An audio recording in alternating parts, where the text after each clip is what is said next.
Okay, so we're going to come into section 8, and I think we're going to be able to go through this particular section a little bit more quickly than some of the other ones because a lot of what Nietzsche is talking about here is actually very straightforward and sort of recapitulations to the same point, which we've already actually even discussed to some extent.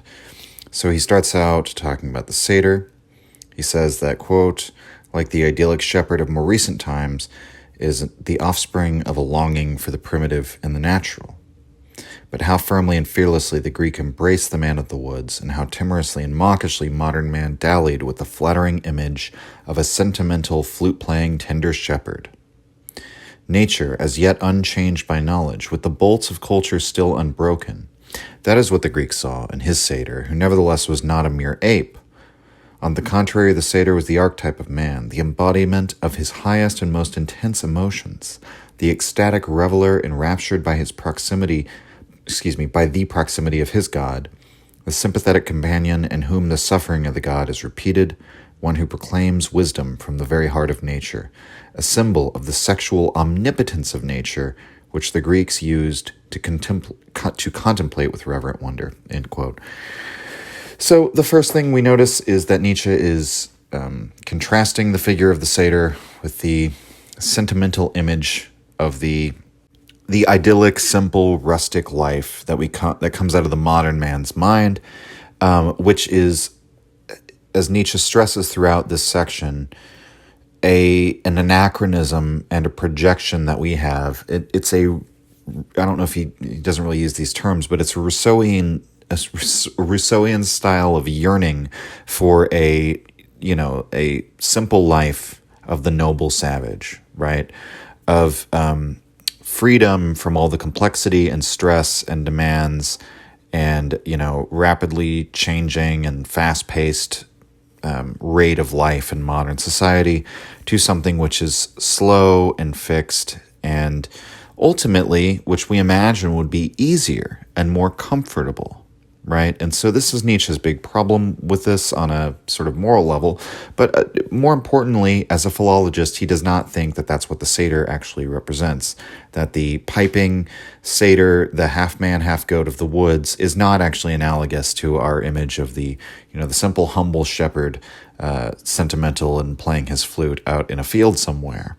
And, in fact, as he goes on to elaborate upon, this is he says, an archetype of man, the embodiment of his highest and most intense emotions. And later he says, symbol of the sexual omnipotence of nature. Nietzsche would elaborate on this much more in his later career of how the Greeks sacralized, made sacred some of their strongest emotional states as a means of dealing with those states. So that rather than making something like sexuality sinful, it's contained within this Apollonian magic circle where what he means with sexual omnipotence of nature. Nature is, in some sense, sex. Nature is reproduction. What life is that which reproduces itself of its own accord, and in which energy and complexity increase. The amount of energy we're able to output and manipulate in the world is far more than what an amoeba could do. And the amount of complexity that we have is much greater than a single-celled organism. And that's through sexuality. It's through our, and every other organism before us, that instinct to reproduce ourselves. And so this is perceived maybe just on an intuitive or instinctual level by the Greeks. And, even though the Greeks demanded, it's not as if they didn't have a sexual morality. They had a very stringent sexual morality, concerning what was appropriate regarding marriage and, who could be married to whom and, your duties as a husband or a wife, and so on and so forth. It's not as if the Greeks were, the opposite of a Victorian society. In many ways, they might have been even more obligated by the fact that they still saw marriage, unlike we do, as this divinely sanctioned thing that was part of this religious structure of the family. And yet they didn't see the sexual impulse or lust as a sin that the Christians did. And perhaps the reason is by giving sexuality and lust its due and respecting it as sort of the magical force of nature, that perhaps that's one way of containing this potentially dangerous impulse, but doing it in such a way that doesn't impose shame for the sake of the impulse, but rather gives it reverence and treats it like something powerful and dangerous. And so, more to the point, the satyr is actually, as Nietzsche implies, something even higher, an archetype of man. It's not something towards which we would be regressing, but it's a higher state than us in the mind of the Greek, in the perception of the Greeks, and properly understood, Nietzsche's point of view. And so everything in the modern, speaking here, modern to Nietzsche, right, contemporary with Nietzsche's time, of this view of the Greeks as naive and idyllic and cheerful, Nietzsche more or less disagrees with. But it's easy to see the satyr as that if you don't know this. So he says in the next paragraph that the satyr was something sublime and divine. Thus he had to appear to the painfully broken vision of Dionysian man. The contrived shepherd in his dress-ups would have offended him. He says a little further down in the paragraph, confronted with him, the man of culture shriveled into a mendacious caricature. And so, and he says the true human being was disclosed, the bearded satyr jubilating to his god. And so it's very strange that Nietzsche is saying, again, this is the archetype of man. This is a truer human being. Is mankind more powerfully in touch with their most powerful passions and jubilating to their god, to their ideal, which is this Dionysus image produced from the Apollonian dream vision. So the next paragraph, Nietzsche references Schiller again, and remember Schiller said that the chorus was a sort of wall between the audience and the drama going on the stage. And so Nietzsche reiterates that Schiller was correct about the origin of tragic art, that it is such a wall. And he says this is because the satyr chorus, quote, represents existence more truthfully, really, and completely than the man of culture does, who ordinarily considers himself as the only reality. The sphere of poetry does not lie outside the world as a fantastic impossibility spawned by a poet's brain.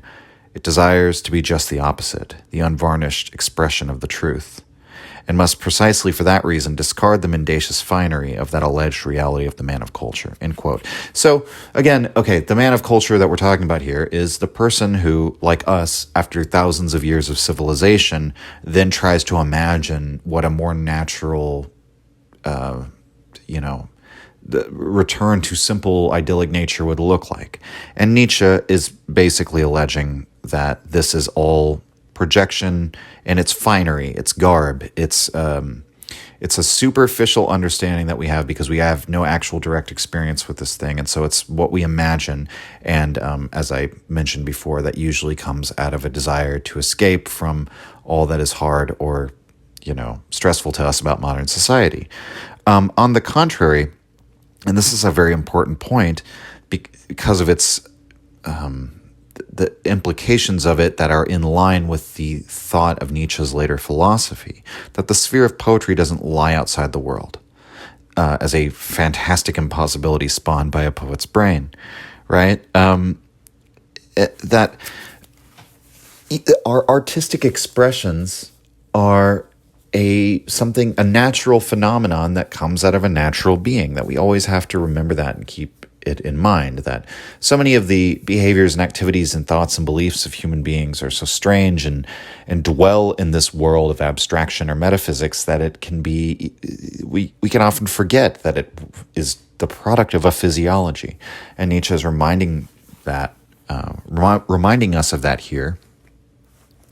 And his explanation for this is that the poet is actually trying to give an unvarnished expression of the truth.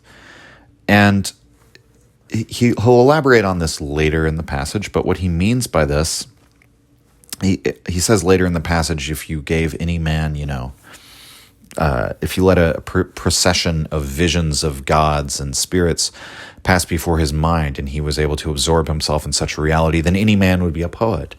And that poets are simply, he's in a way appealing to the ancient Greek idea of being divinely inspired, or to the Schopenhauerian idea of genius, which he's already capitulated to earlier in the text, that there's something that wells out of you that you actually try to give an objective expression of, that he doesn't believe this is coming from the subjective, willing, desiring intentions of the conscious mind, that art comes from this primordial artist God that expresses itself through us. To put it in maybe more down-to-earth terms, it's just that poetry comes from something unconscious, and that the poet... we'll save further interpreting this idea for when we come to that part of the passage. That's a little bit later. But the next thing he says is, quote, "The contrast between this real truth of nature and the lie of culture that poses as if it were the only reality is similar to that between the eternal core of things and the thing in itself, the whole world of appearances." End quote. So that's rather fairly self-explanatory. This isn't actually that philosophically complicated of a notion. He's just using it as a point of comparison, right? So the thing in itself is the real, horrifying Dionysian truth of nature, the ontology, the ontological truth that tragedy reveals, albeit in a symbolic form. Whereas, the lie of culture, as he calls it, which we could take more broadly, but I think in this passage should be regarded as a specific lie about the state of nature that lies before cultures, before civilization. The lie about that is a mere appearance. It's a shadow on a cave wall, right? And so he says, just as tragedy with its metaphysical comfort points to the eternal life of this core of existence, which abides through the perpetual destruction of appearances, the symbolism of the Satyr chorus proclaims this primordial relationship between the thing in itself and appearance. End quote. So, as Kaufman notes, Nietzsche is somewhat returning to the Schopenhauerian perspective here, even though he's made statements in which he has emancipated himself from it. He is somewhat going back to the idea that we actually are seeing some sort of dialectical reconciliation of phenomena and noumena. And the reason why he would think this is because his view of the noumenon is pretty much in line with that of Schopenhauer at this point, as this oneness of all existence, which is simply the ever-striving will. This boundless, ever-striving will. And all these forms and manifestations are appearances that arise and pass away, but, as he says, this core of existence abides through the perpetual destruction of these appearances. And so he says, quote, "The idyllic shepherd of modern man is merely a counterfeit of the sum of cultural illusions that are allegedly nature." End quote. So that's relatively self-explanatory. But then he says, quote, "The Dionysian Greek wants truth and nature in their most forceful form and sees himself changed as by magic into a satyr." Now, the way that this happens, he will go into more detail about as we go on, but it's essentially that in the excitement and the revelry of the, Dionysian spectacle, everyone becomes part of the satyr chorus. And this relates to, if we remember from, I think it was the last episode, the idea of Schlegel's that Nietzsche criticizes. We might remember the chorus is the ideal spectator. This is addressed again in a moment here. But so moving on to the next paragraph, Nietzsche says, "The reveling throng, the votaries of Dionysus, jubilate under the spell of such moods and insights whose power transforms them before their own eyes, till they imagine that they are beholding themselves as restored geniuses of nature, as satyrs. The later constitution of the chorus in tragedy is the artistic imitation of this natural phenomenon, though to be sure at this point the separation of Dionysian spectators and magically enchanted Dionysians became necessary. Only we must always keep in mind that the public at an Attic tragedy found itself in the chorus of the orchestra, and there was at bottom no opposition between public and chorus. Everything is merely a great sublime chorus of dancing and singing satyrs, or of those who permit themselves to be represented by such satyrs." End quote. So, what Nietzsche is saying here, which is very interesting, is that we might remember that the dramatic tragedy began originally as the dithyramb. And there's actually a footnote here from Kaufman that I'll read a little bit about. It's not Kaufman's words. He's quoting from the Oxford Companion to Classical Literature, edited by Sir Paul Harvey. But, quote, "The Greek theater appears to have been originally designed for a performance of dithyrambic choruses in honor of Dionysus. The center of it was the orchestra, dancing place, a circular space, in the middle of which stood the tumele, or altar of the god. Round more than half of the orchestra, forming a kind of horseshoe, was the theatron, seeing place proper, circular tiers of seats generally cut out of the side of a hill. Behind the orchestra and facing the audience was a skene, called scene in the above translation, originally a wooden structure, a facade with 3 doors, through which, when the drama had developed from the dithyrambic chorus, the actors made their entrances." End quote. And so it's very fascinating, right? You know, you have originally the solo dithyramb, just the dithyrambic poet, and then you have dithyrambic choruses who performed in honor of Dionysus. And so originally this was a religious ceremony, and we have the altar as a sort of vestigial or a vestige of that time. And we get the word orchestra, which means, as we said here, dancing place, from the Greek theater. And so when Nietzsche says the public found itself in the chorus of the orchestra, and that there was no opposition between public and chorus, I think his implication here, originally, you just had a bunch of dithyrambic revelers who joined together to sing in a chorus. And that this was, what would you say, those individuals in a sort of religious ritual, as these rituals expanded out, came to represent for all of the spectators, all of the entire community, so to speak. They saw themselves in the dithyrambic chorus's revels. And so we can see it's very odd that you wouldn't think that drama would come out of a religious ceremony, especially when it's just the religious ceremony of someone spontaneously reciting a poem. But we can see how it could go from, when you consider how poetry at this time was lyric poetry that was had a musical element, that you could go from one voice to many voices, and that as this poem was originally done by someone who was spontaneously gripped in the ecstasis of this religious ritual, then it becomes the entire group breaking down the barriers between them as individuals, speaking with many voices, singing with many voices, and feeling themselves transfigured into this deification of what is natural within them. And it's only later that the actors come in. Again, this is also something Nietzsche will talk about a little later in the passages we'll talk about today. But so in the next paragraph, Nietzsche says, we're ready to understand Schlegel's formulation. And he says, quote, "The chorus is the ideal spectator insofar as it is the only beholder, the beholder of the visionary world of the scene. A public of spectators as we know it was unknown to the Greeks.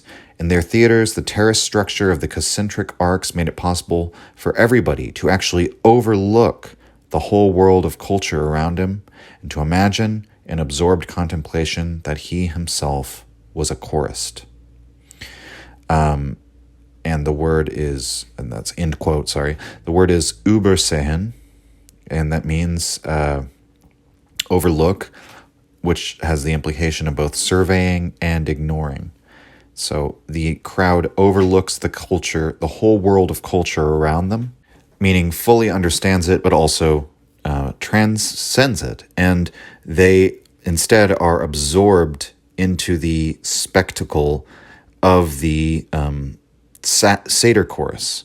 And so it's, in a way, Nietzsche is sort of contradicting himself here, because the chorus, in that sense, is the ideal spectator, as he just said, because they come to stand for and represent, the audience. But really, the point that he was making earlier when he was rejecting what Schlegel was saying was that what they understood by the audience is not what the Greeks understood by the audience. The audience originally was not there simply to watch and to spectate. That this was like an enlargement of this ritual religious experience to the point where you're including people who are not directly participating in the ritual, but they're not there simply to watch. They're there to self-identify and get absorbed with the ritual. And that it is only sort of later that, you might have a de-ritualized, de-religionized version of drama emerge. But in the original form, everyone is wrapped up in the satiric revelry.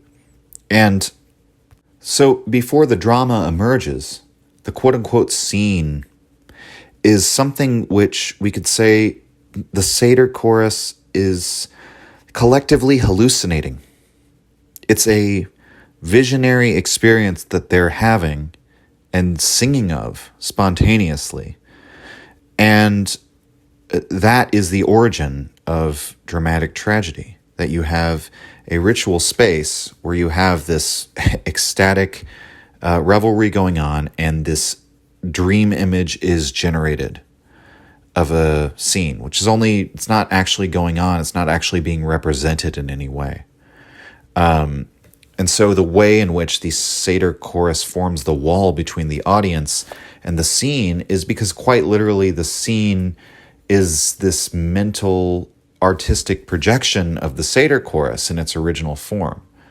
The next paragraph, Nietzsche says that in light of this insight, quote, we may call the chorus in its primitive form, in proto-tragedy, the mirror image in which the Dionysian man contemplates himself. The phenomenon is best made clear by imagining an actor who, being truly talented, sees the role he is supposed to play quite palpably before his eyes. The Satyr chorus is, first of all, a vision of the Dionysian mass of spectators, just as the world of the stage, in turn, is a vision of this Satyr chorus. The force of this vision is strong enough to make the eye insensitive and blind to the impression of reality, to the men of culture who occupy the rows of seats all around. The form of the Greek theater recalls a lonely valley in the mountains. The architecture of the scene appears like a luminous cloud formation that the Bacchantes swarming over the mountains behold from a height, like the splendid frame in which the image of Dionysus is revealed to them, end quote. So I think that's a wonderful interpretation of the form of the theater, the amphitheater structure that is arranged very much like as if the spectators are up on mountains overlooking the scene, as if the scene is going on in like a little valley. It places you into this role as someone who is overlooking, right? Or, overwatching, however you want to put it. And and Nietzsche says it there, that originally the world of the stage is simply a vision for the chorus. And that the drama, what we would call drama today, right, actors on the stage, is an attempt to render this vision into reality. Now, Nietzsche says next, we can sort of skip over this next paragraph. That's it's another recapitulation of the idea that our modern views often mislead us in interpreting proto-artistic phenomenon like this, because we don't understand, for example, the religious context in which this emerges and like the metaphysical reality in the Greek mind that's going on here. And then here we come to this passage I referenced earlier before we got to it, that Nietzsche says, for the true poet, metaphor is something that he actually beholds in his mind's eye.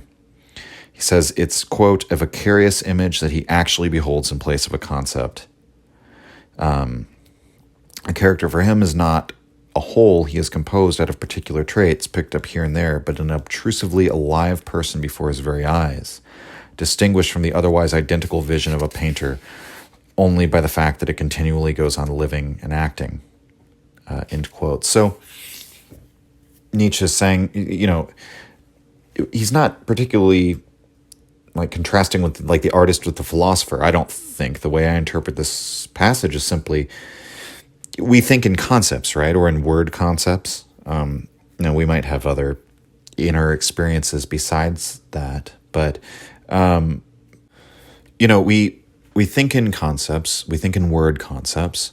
The other idea, I think this is an early Wittgenstein idea, is that we originally have image concepts, right? The beginning is a mind picture, and then that evolves into a concept. In any case, Nietzsche is saying that people with talent for poetry have such images in their minds, such that the people that they, render in their lyric poems or in their verses are like actual living beings to them in their imagination. You could probably apply this to like a good fiction author, maybe Nietzsche is saying. And let's see, he says Homer visualizes much more vividly than other poets. That's why his poetry is so good. So that's like his explanation there. And then he says, quote, "We talk so abstractly about poetry because all of us are usually bad poets. At bottom, the aesthetic phenomenon is simple. Let anyone have the ability to behold continually a vivid play and to live constantly surrounded by hosts of spirits, and he will be a poet. Let anyone feel the urge to transform himself and to speak out of other bodies and souls, and he will be a dramatist." End quote. And so, very important line, the aesthetic phenomenon is simple. That in many cases, that the over-intellectualizing and mystifying of the aesthetic process is part of the lie of culture that we're doing as modern people. That this direct, emotive experience of art, which has an unconscious origin, is, like many of our drives or the things that well up from deep within us, is actually rather simple when you get right down to it, right? And so he says, in the line at the end, to speak out of other bodies and souls is the talent of being a dramatist. That line is clarified as we go on as well. Nietzsche he lays the groundwork a lot in this section, I guess, and then he more fully elaborates as he goes. And so, skipping a little ahead into the next paragraph, he says, quote, "This process of the tragic chorus is the dramatic proto-phenomenon, to see oneself transformed before one's own eyes and to begin to act as if one had actually entered into another body, another character. This process stands at the beginning of the origin of drama. Here we have something different from the rhapsodist who does not become fused with his images, but like a painter sees them outside himself as objects of contemplation. Here we have a surrender of individuality and a way of entering into another character. And this phenomenon is encountered epidemically. A whole throng experiences the magic of this transformation." End quote. So we have the Apollo-Dionysus dichotomy without either of those things being invoked in this paragraph. I mean, the painter who sees his mind images, these objects, as things outside himself that are objects of his contemplation, that is Apollonian from everything that we've described. But in the Dionysian chorus, there's a surrender of individuality and entering into another character. So these dream visions of the poets, these characters who are, for all intents and purposes, living people which exist in one's mind, these, when one undergoes the Dionysian experience of self-forgetting and the surrender of individuality, he can thus transform or transfigure himself to actually embody these other characters, no longer with that separation that they are simply objects of his contemplation. And that's the origin of drama. And there's been some research on this, that the shamans or medicine men may have been like the first actors in some sense, because people who said that they could channel spirits or commune with otherworldly beings were, in a sense, playing such a role. They were fully identifying themselves. Now, this is method acting, right? It's actually becoming the character. But that's, so there's a very deep, religious, link of acting to this, religious experience.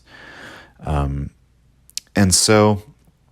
then he says it's epidemic, which is, again, it's sort of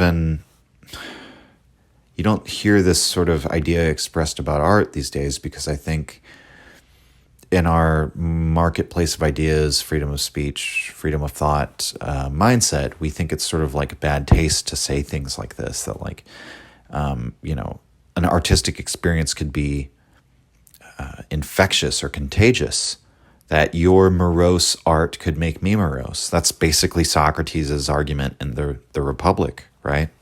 When he's talking about heavily regulating all the forms of art, poetry, music, because there's just certain moods and mind states that are not appropriate for a virtuous, good person.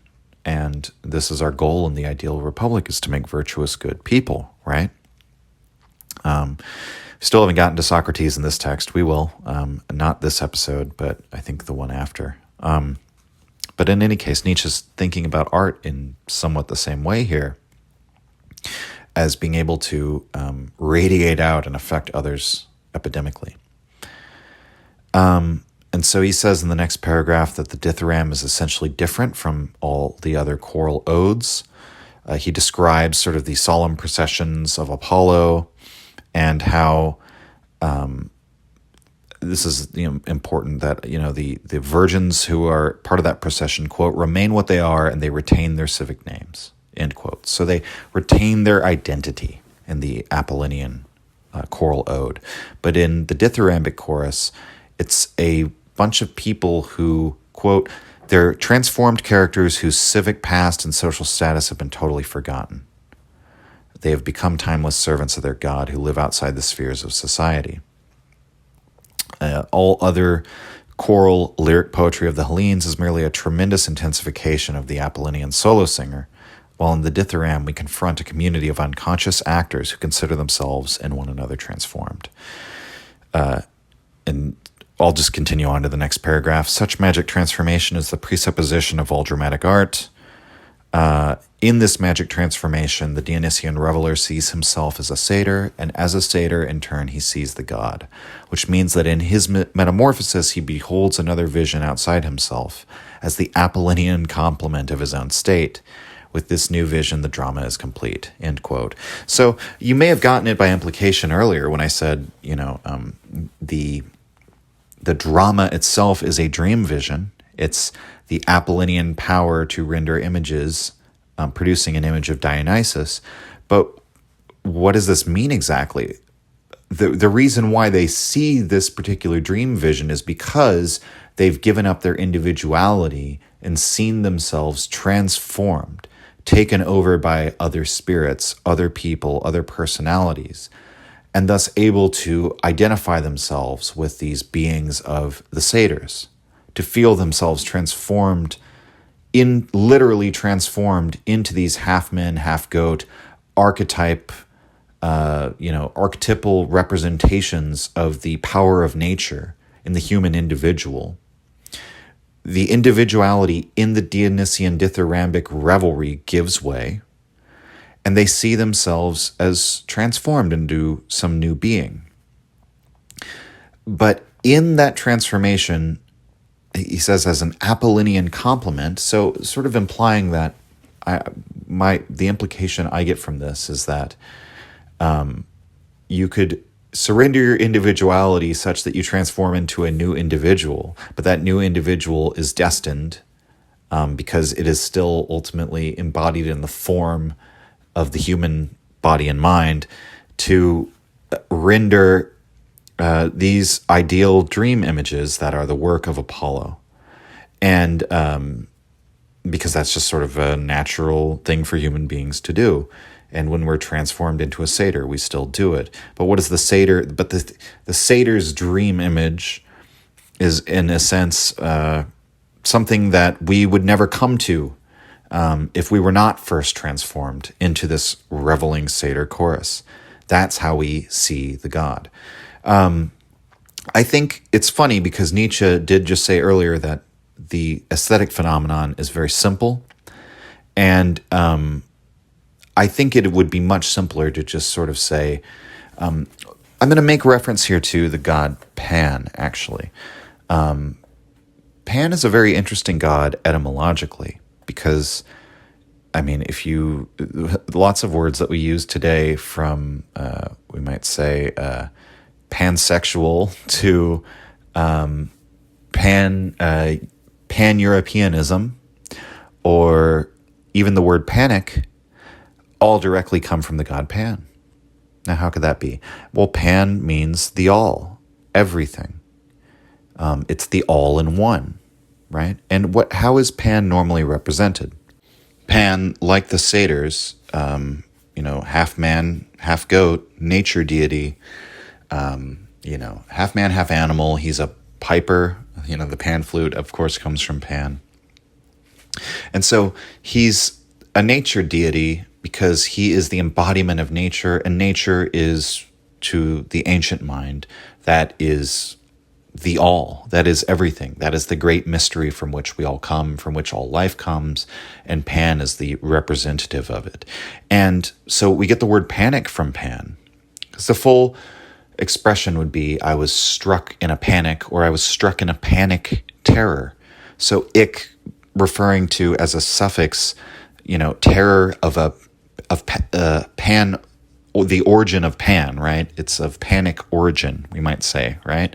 And that eventually was just shortened to the idea of panic. Well, what does that mean? Well, because an encounter with the totality of nature is a terrifying thing. And so you're sort of struck dumbfounded in awe, in panic terror at an encounter with Pan. And so we still use the term Pan as a prefix today to refer to every, all, the totality.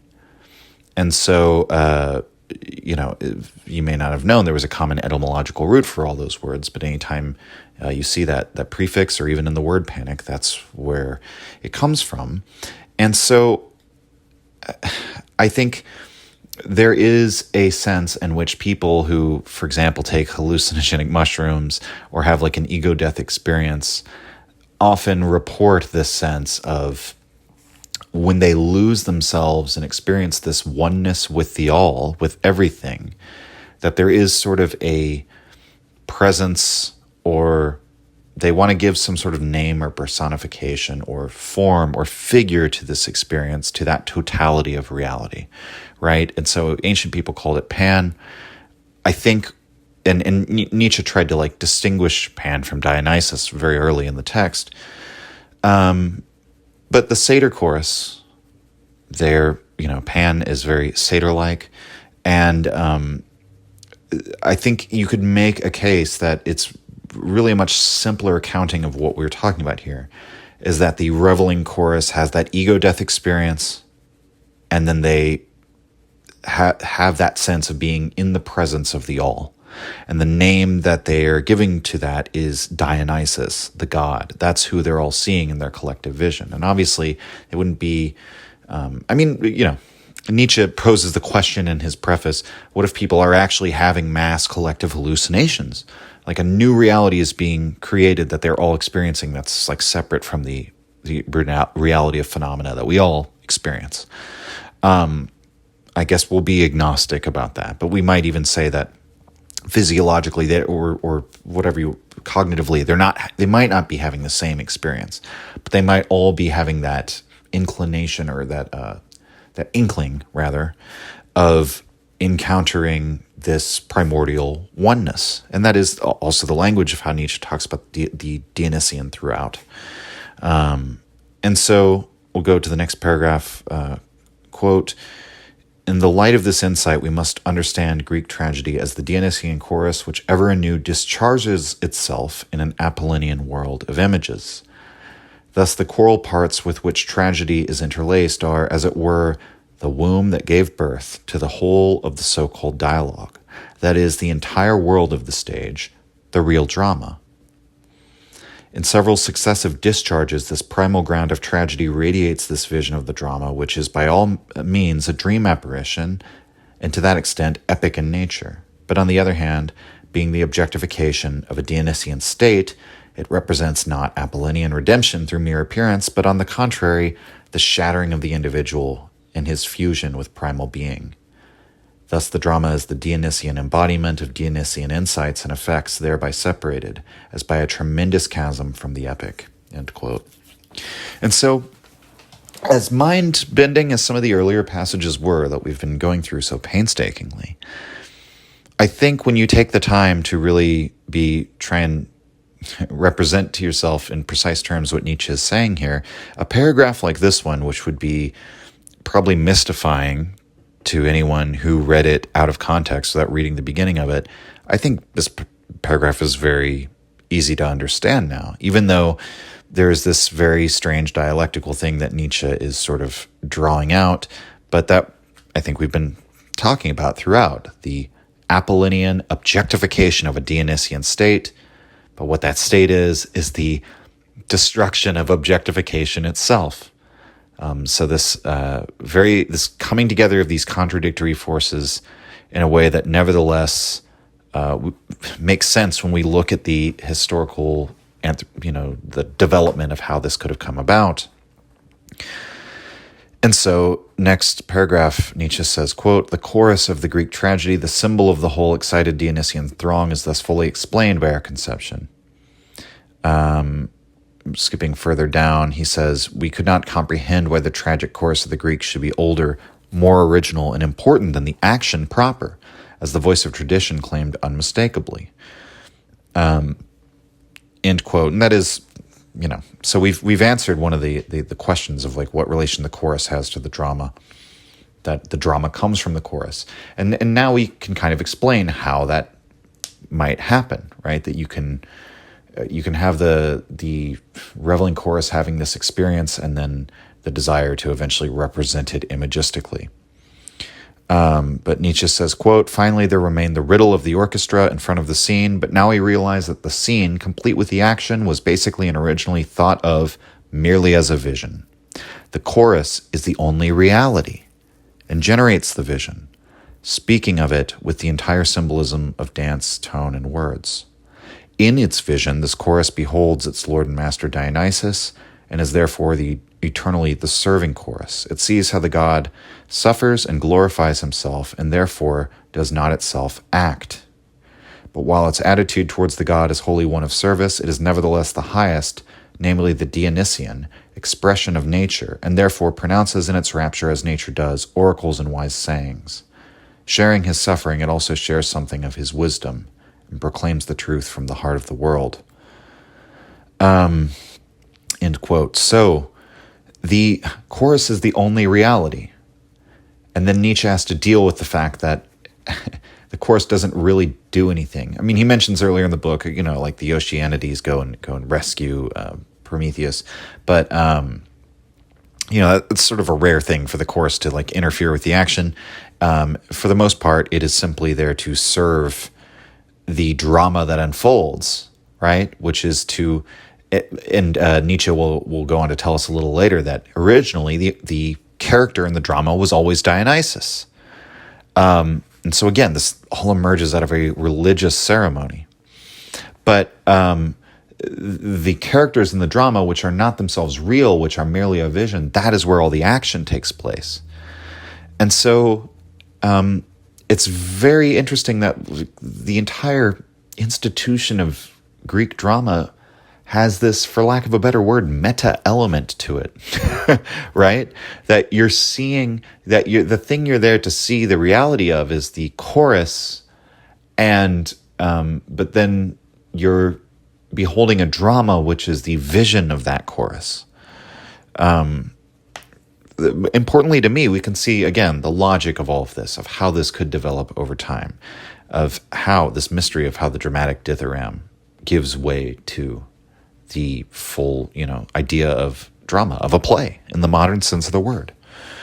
And then by sharing in the suffering of Dionysus, remember, there is a primordial suffering in the world because even this oneness exists which endures beyond all appearances, but it is always rent asunder into a million suffering appearances. And so it is thus of the nature of that oneness to live and suffer in this dismembered individual form.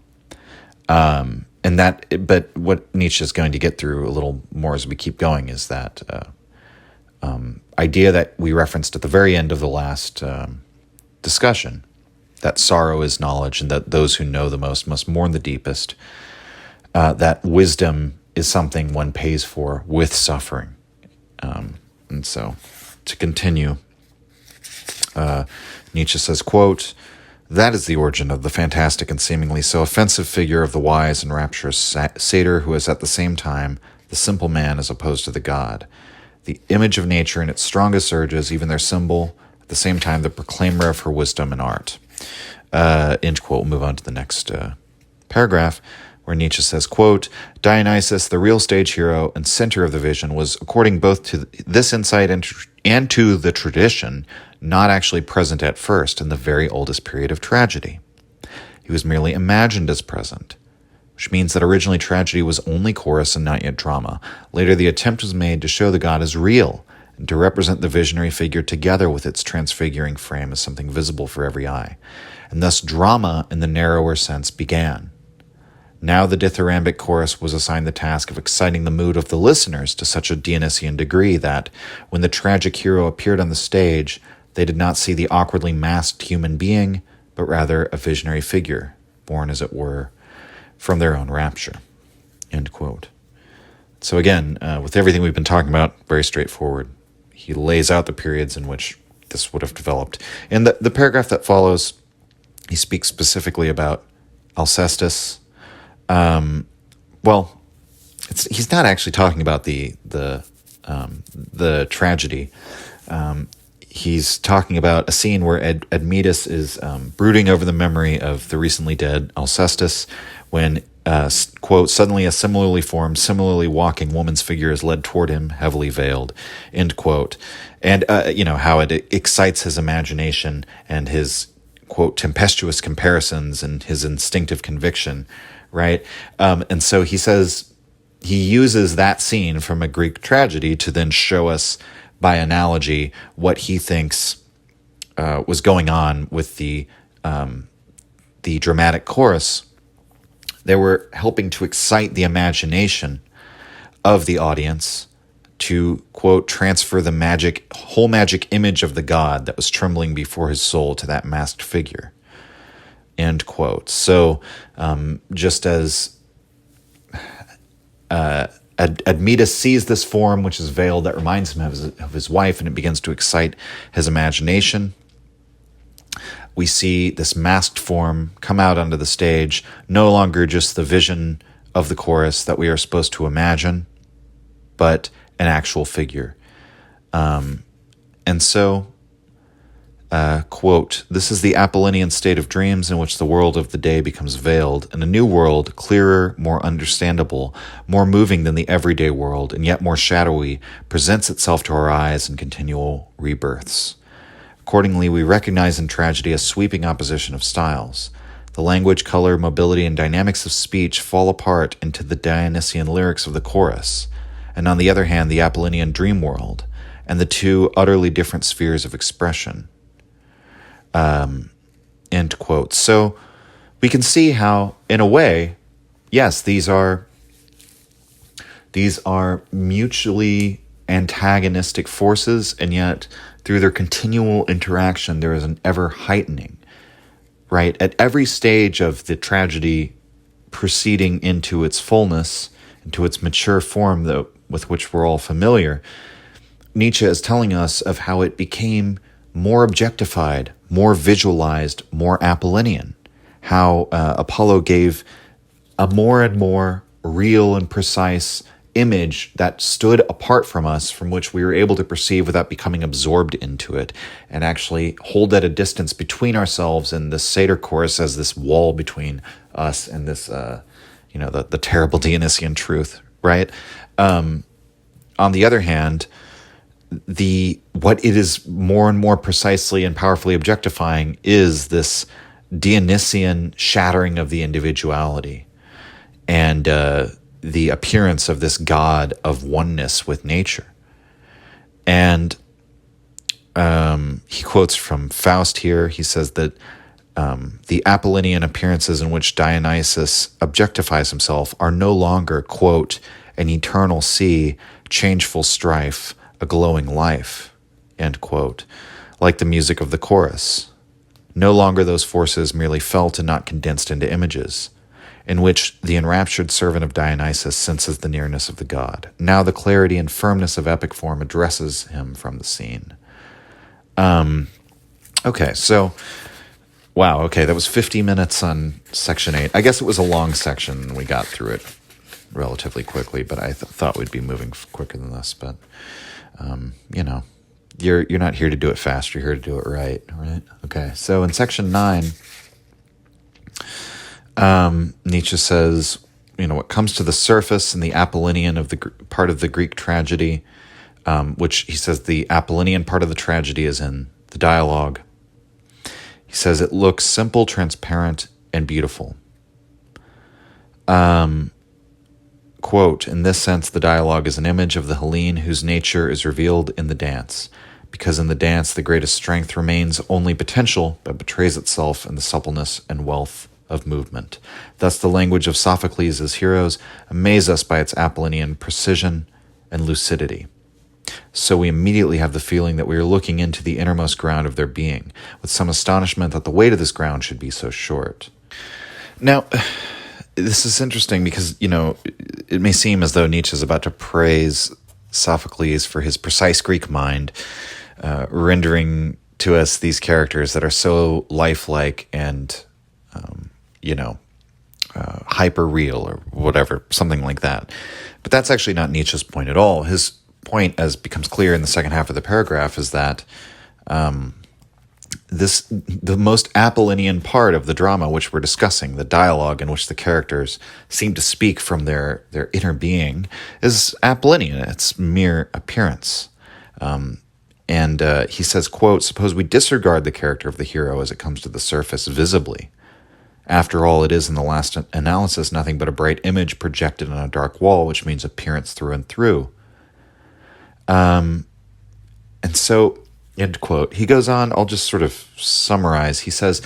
Nietzsche says, you know how if you stare at the sun and then you turn away, you see dark colored spots in your eyes? He says that it's the opposite of that, quote, the bright image projections of the Sophoclean hero, in short, the Apollonian aspect of the mask, are necessary effects of a glance into the inside and terrors of nature, as it were. Luminous spots to cure eyes damaged by gruesome night. Only in this sense may we believe that we properly comprehend the serious and important concept of Greek cheerfulness. The misunderstanding of this concept as cheerfulness in a state of unendangered comfort is, of course, encountered everywhere today. End quote. And so this is why reading the preface first I think is so helpful, because Nietzsche is... This paragraph is very well explained by his idea of the pessimism of strength, of the idea that a very vital, strong person would yearn for, hardship and danger and terror. And conversely, so we see the same sort of formula, that it is from beholding the terrors of nature that the Greek compensates with the appearance, and I mean that in the sense of, an actor appearing on the stage, but also the illusion, the surface level illusion of these shining Apollonian heroes.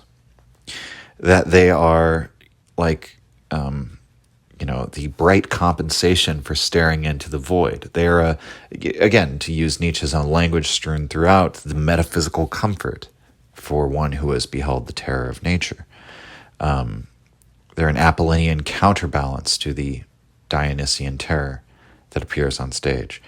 And so Nietzsche is compelled to say that in Sophocles' heroes, we're not looking into the inner ground of anything's being, that these are purely idealized images, and that, as we discussed in the last reading, I believe, the Greeks dispensed with attempting a natural or a naturalistic or realistic portrayal, they dispensed with realism as a dramatic device.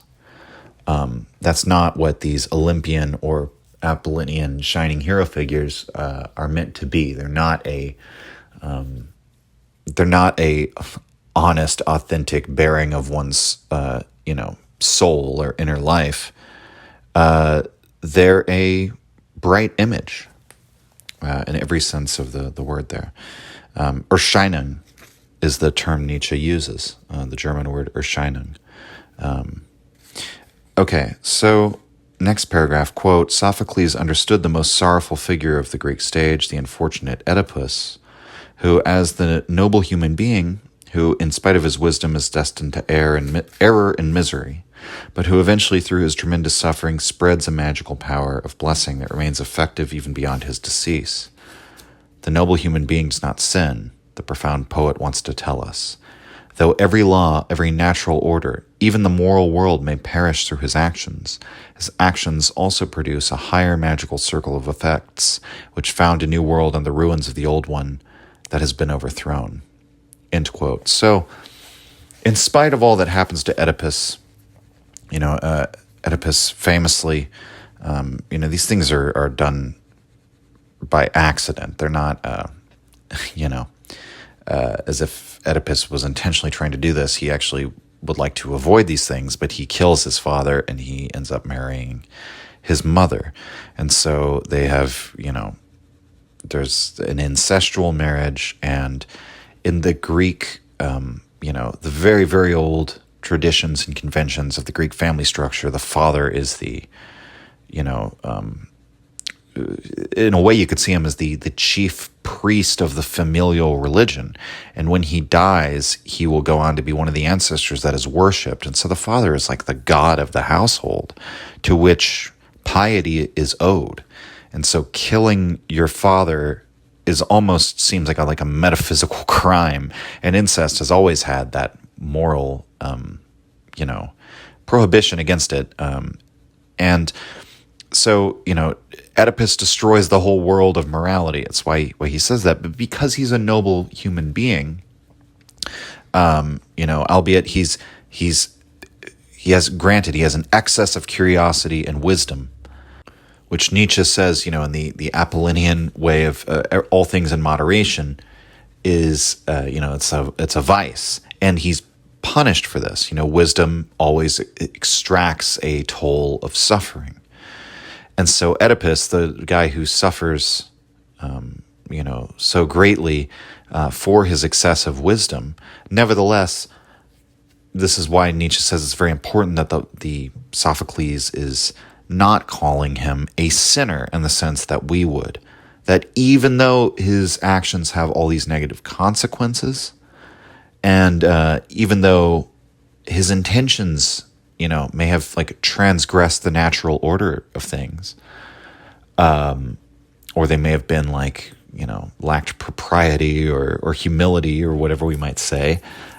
This is not a strike against Oedipus, that he can be torn apart by fate, and yet we are not supposed to condemn him morally or on some sort of profound religious level. That in fact, in the highest analysis, Oedipus is still to be regarded as noble.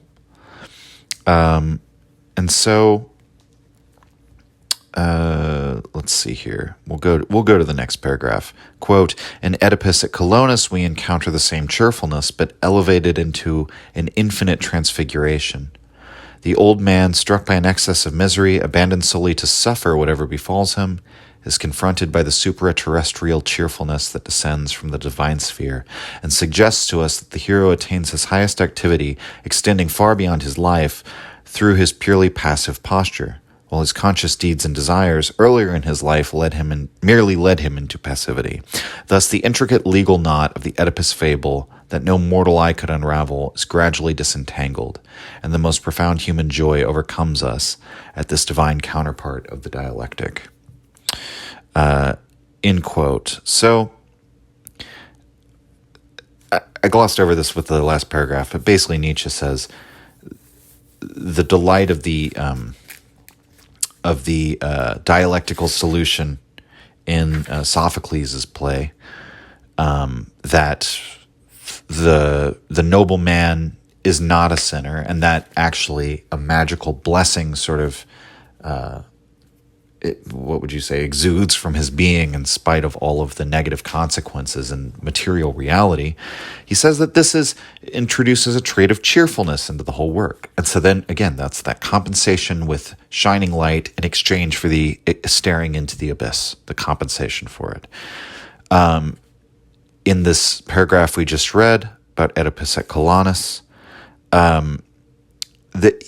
it's very difficult to understand what Nietzsche would see as the merit of such a story, that all of your actions in life were actually horrible, grave missteps and errors that led you into like ruin and shame and, incest and patricide.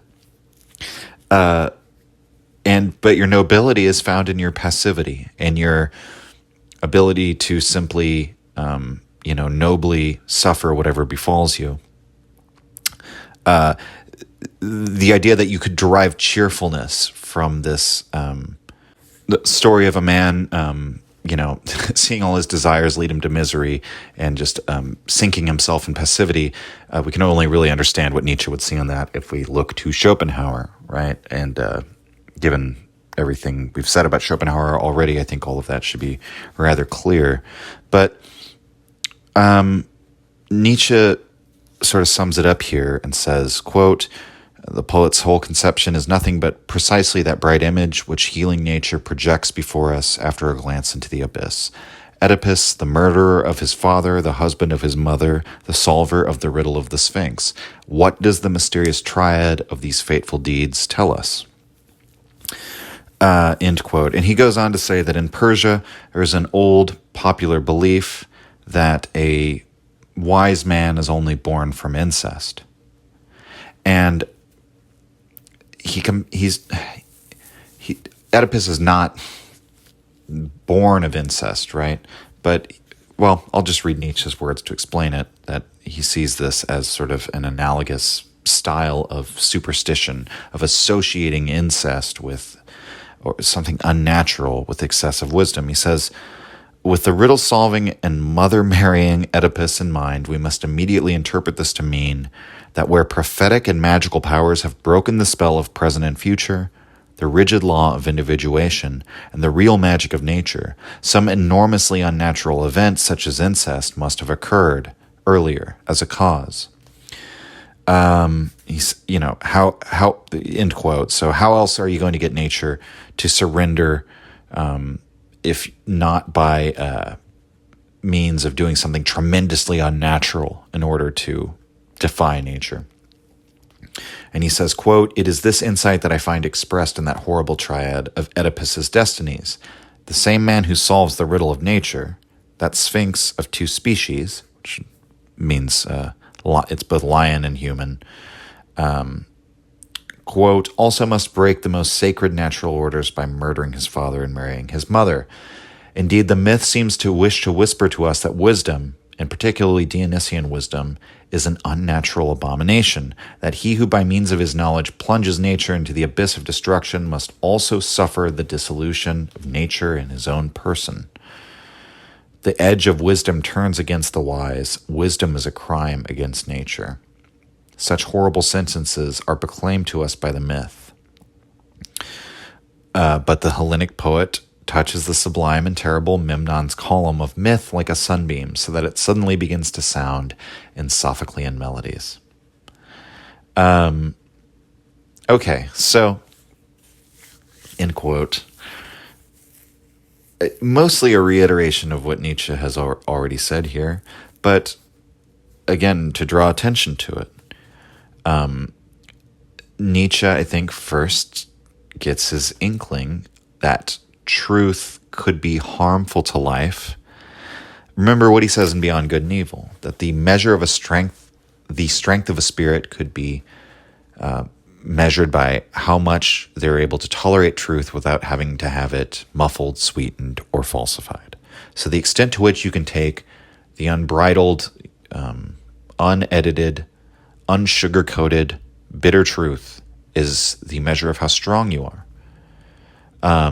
which implies that truth itself is harmful, that it might be, like imbibing little bits of poison, and that if you're a really strong person, you can handle it, but a weak, ill-constituted soul will be broken by the truth. Or another metaphor we might use is like Nietzsche's, activity of mountain hiking up in the cold,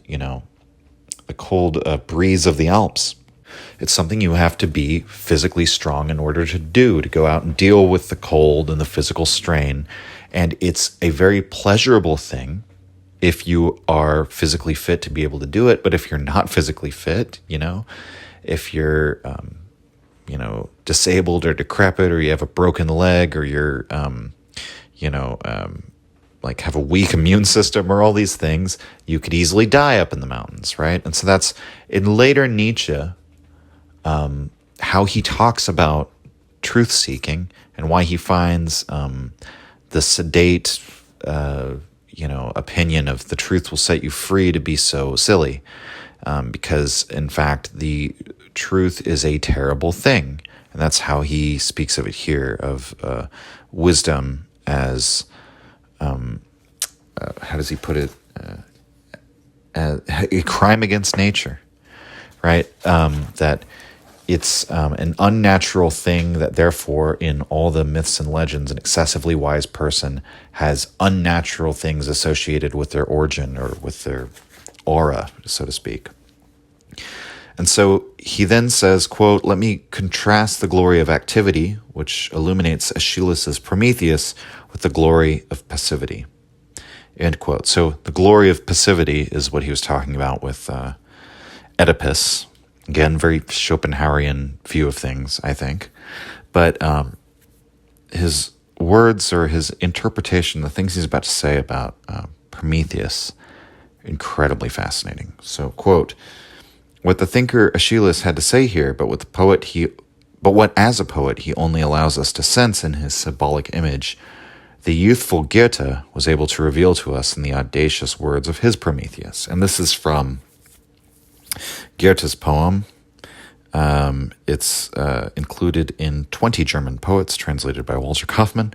But this excerpt here, quote, "Here I sit, forming men in my own image, a race to be like me, to suffer, to weep, to delight and to rejoice, and to defy you as I do."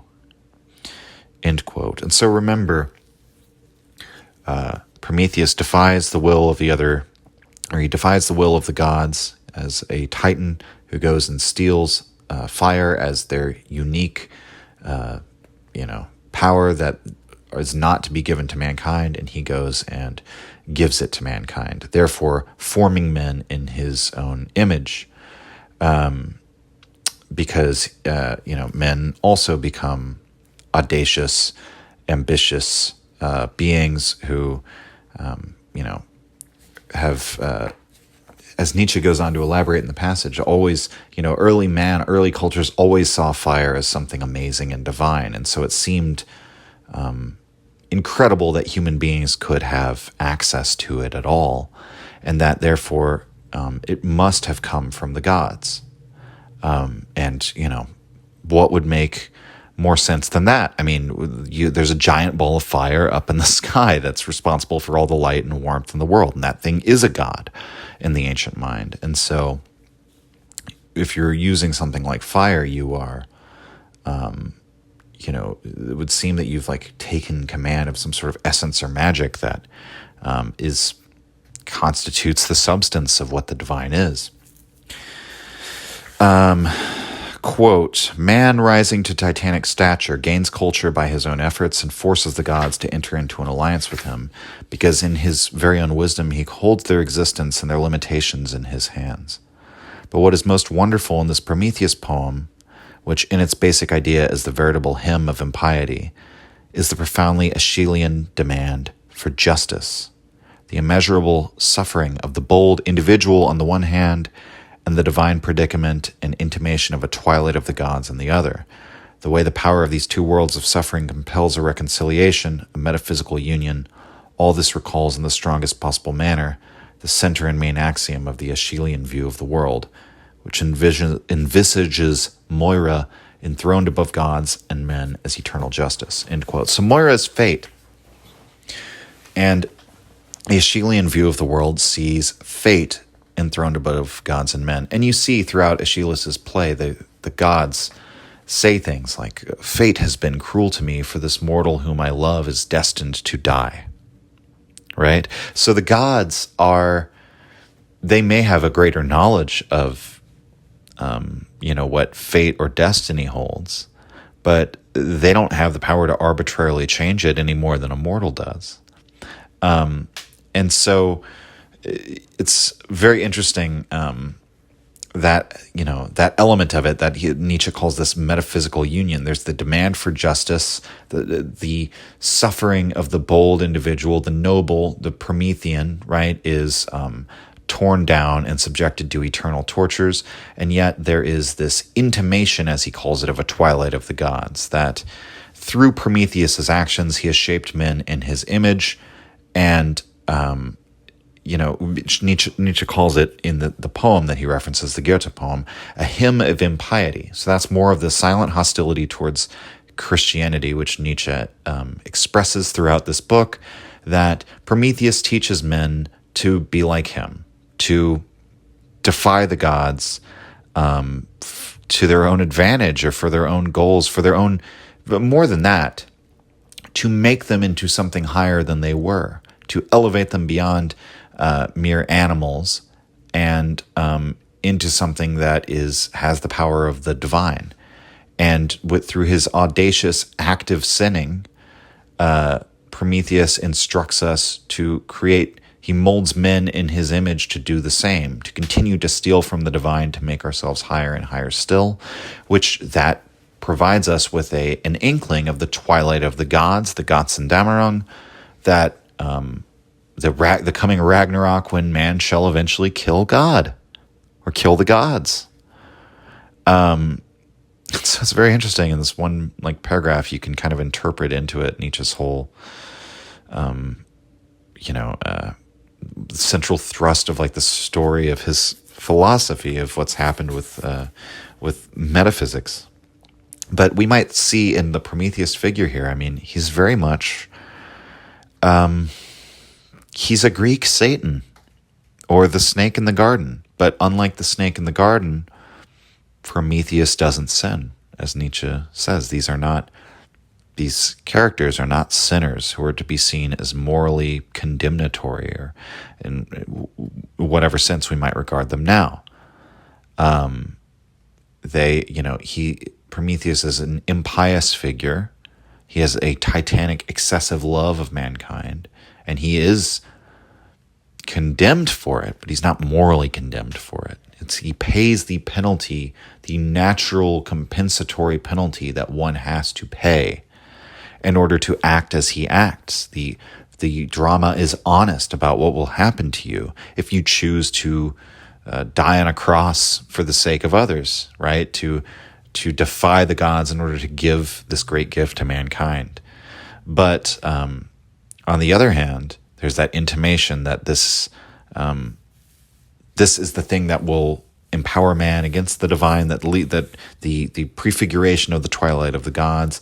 And more so than this, as he goes on in the passage, he actually really directly compares the Prometheus myth to the Adam and Eve myth. So I'll withhold more commentary until we get there. But we'll say, we'll go to the next paragraph. Quote, in view of the astonishing audacity with which Aeschylus places the Olympian world on the scales of his justice, we must call to mind that the profound Greek possessed an immovably firm foundation for metaphysical thought in his mysteries, and all his skeptical moods could be vented against the Olympians. End quote. So Nietzsche's implying that the metaphysical implications of everything we just sort of said in this interpretation, I think Nietzsche believes was actually subconsciously understood by the Greeks and presented in dramatic form, right? That as poets, rather than word concepts, they have image concepts. And just like with Apollo and Dionysus themselves, they are the ideas of the Greeks are best represented in image rather than in concept. So I think he thinks this metaphysical significance is actually very much there in the story of Prometheus. And he says, quote, "The Greek artist in particular had an obscure feeling of mutual dependence when it came to the gods. And precisely in the Prometheus of Aeschylus, this feeling is symbolized.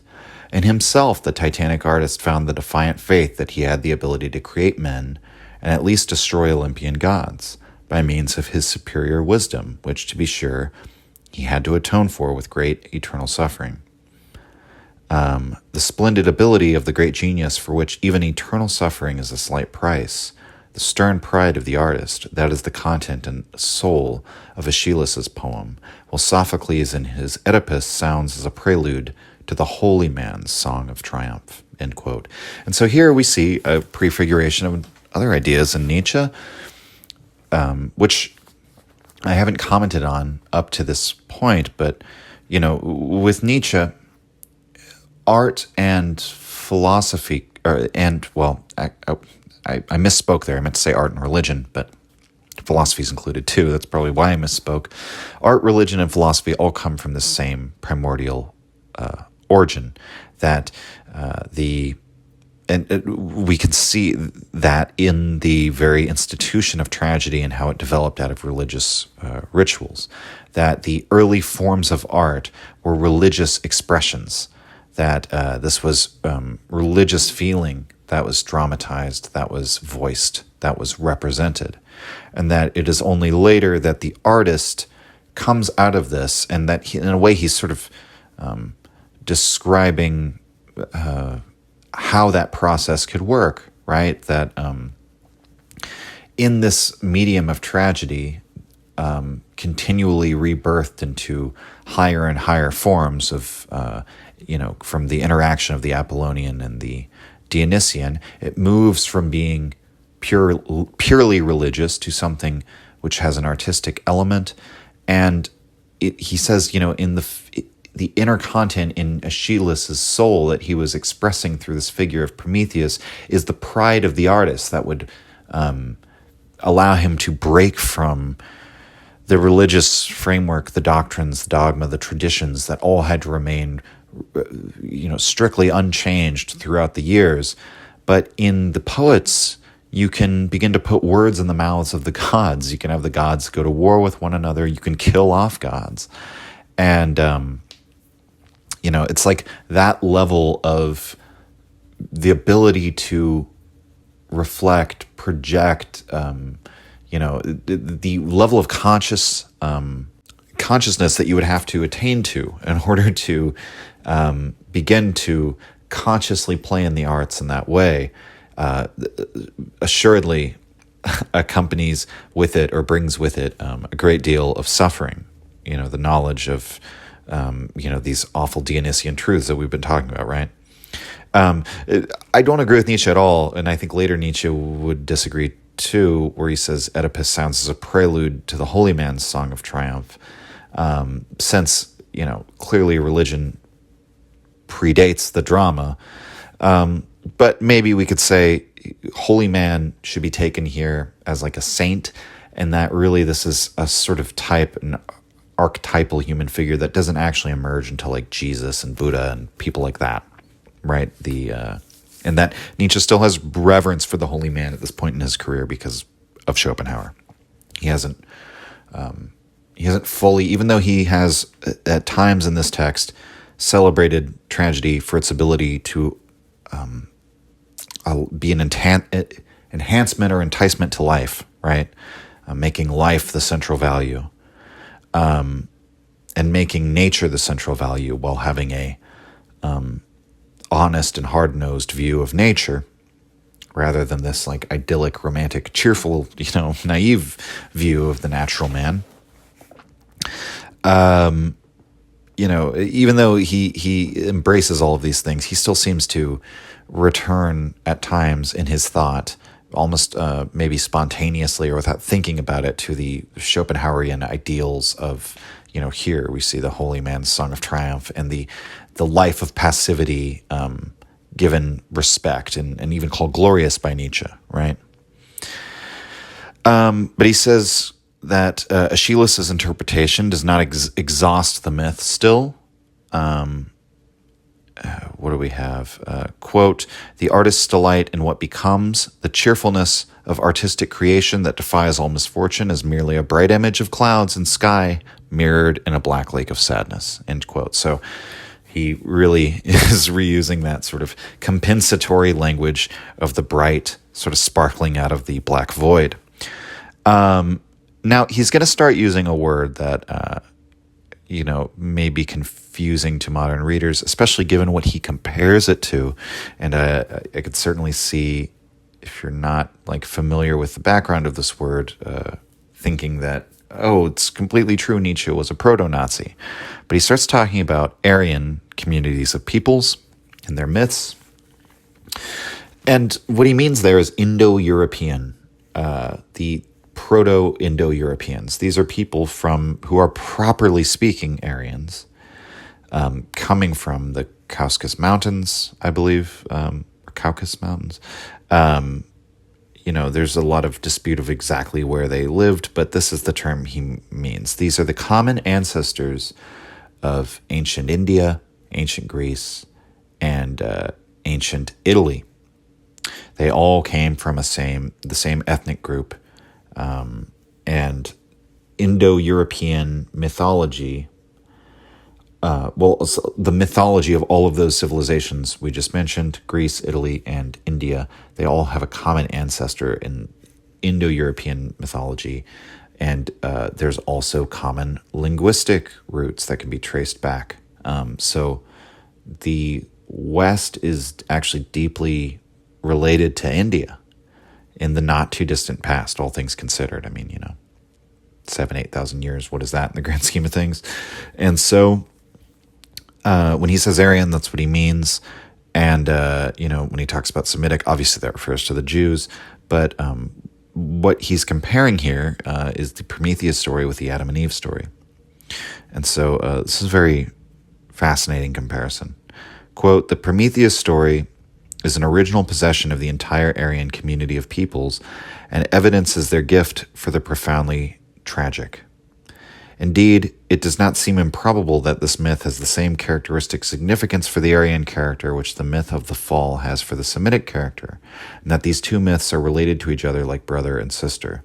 The presupposition of the Prometheus myth is to be found in the extravagant value which a naive humanity attached to fire as the true palladium of every ascending culture. But that man should freely dispose of fire without receiving it as a present from heaven, either as a lightning bolt or as warming rays of the sun, struck these reflective primitive men as sacrilege and robbery of divine nature. Thus, the very first philosophical problem immediately produces a painful and irresolvable contradiction between man and God, and moves it before the gate of every culture like a huge boulder. The best and highest possession mankind can acquire is obtained by sacrilege, and must be paid for with consequences that involve the whole flood of sufferings and sorrows with which the offended divinities have had to afflict the nobly aspiring race of men.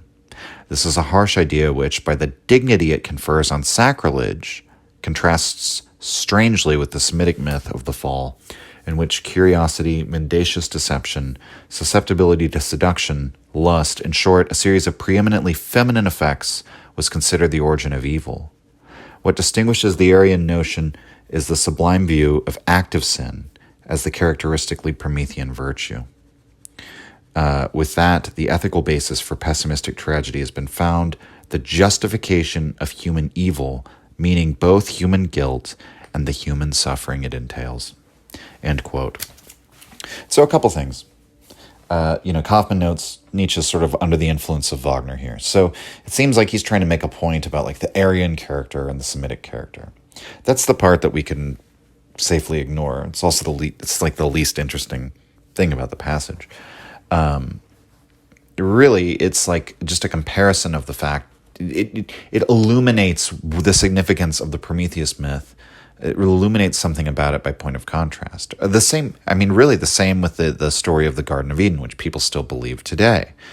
That, in one case you have active sinning. You have this is why he calls it a brother-sister pair. You have masculine, male, activity, energy.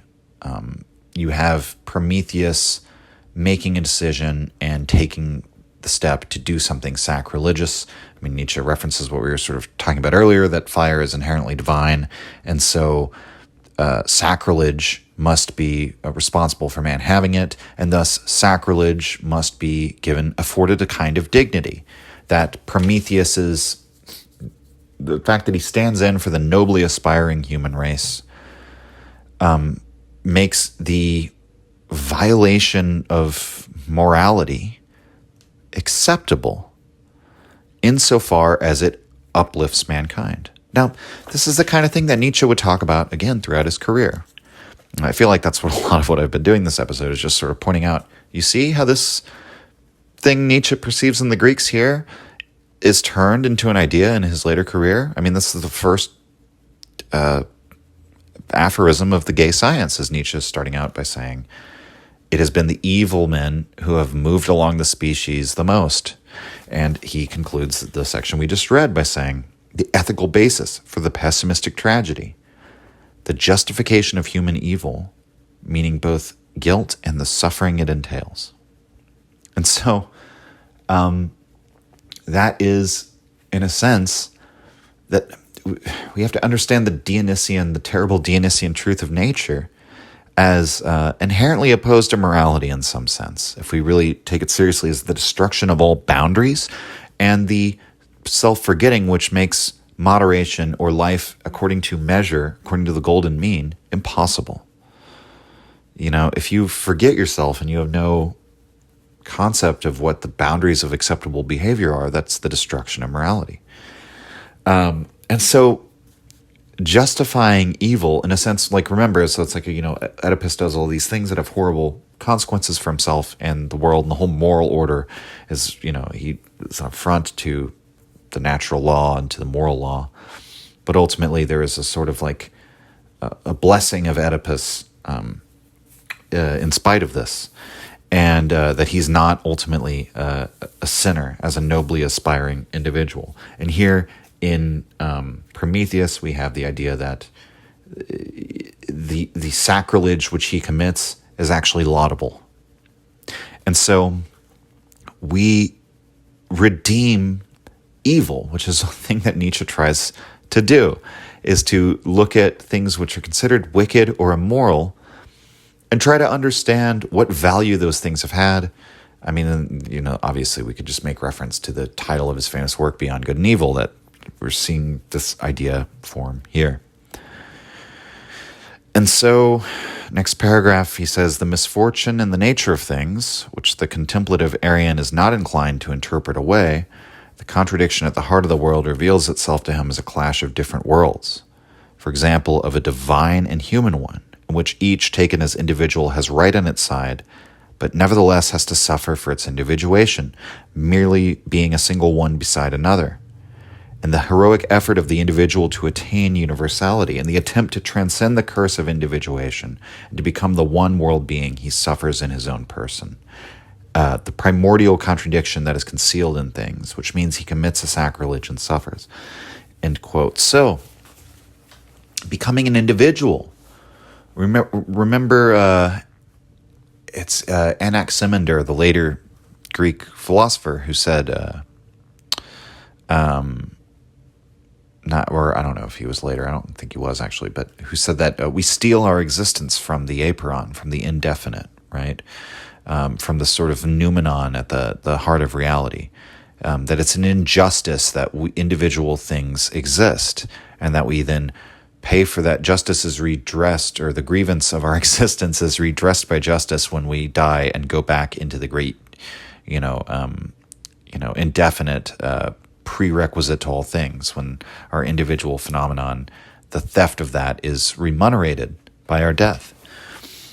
And so there is sort of that aspect to it that Nietzsche is saying that in the Dionysian play, we see how by individuating, and this has a very Schopenhauerian aspect to it as well, that all the individual representations or manifestations of the will are aimed at their different respective objects of their will, which puts them into conflict with one another, and they impede one another and serve as obstacles, and each try to exercise their power against one another.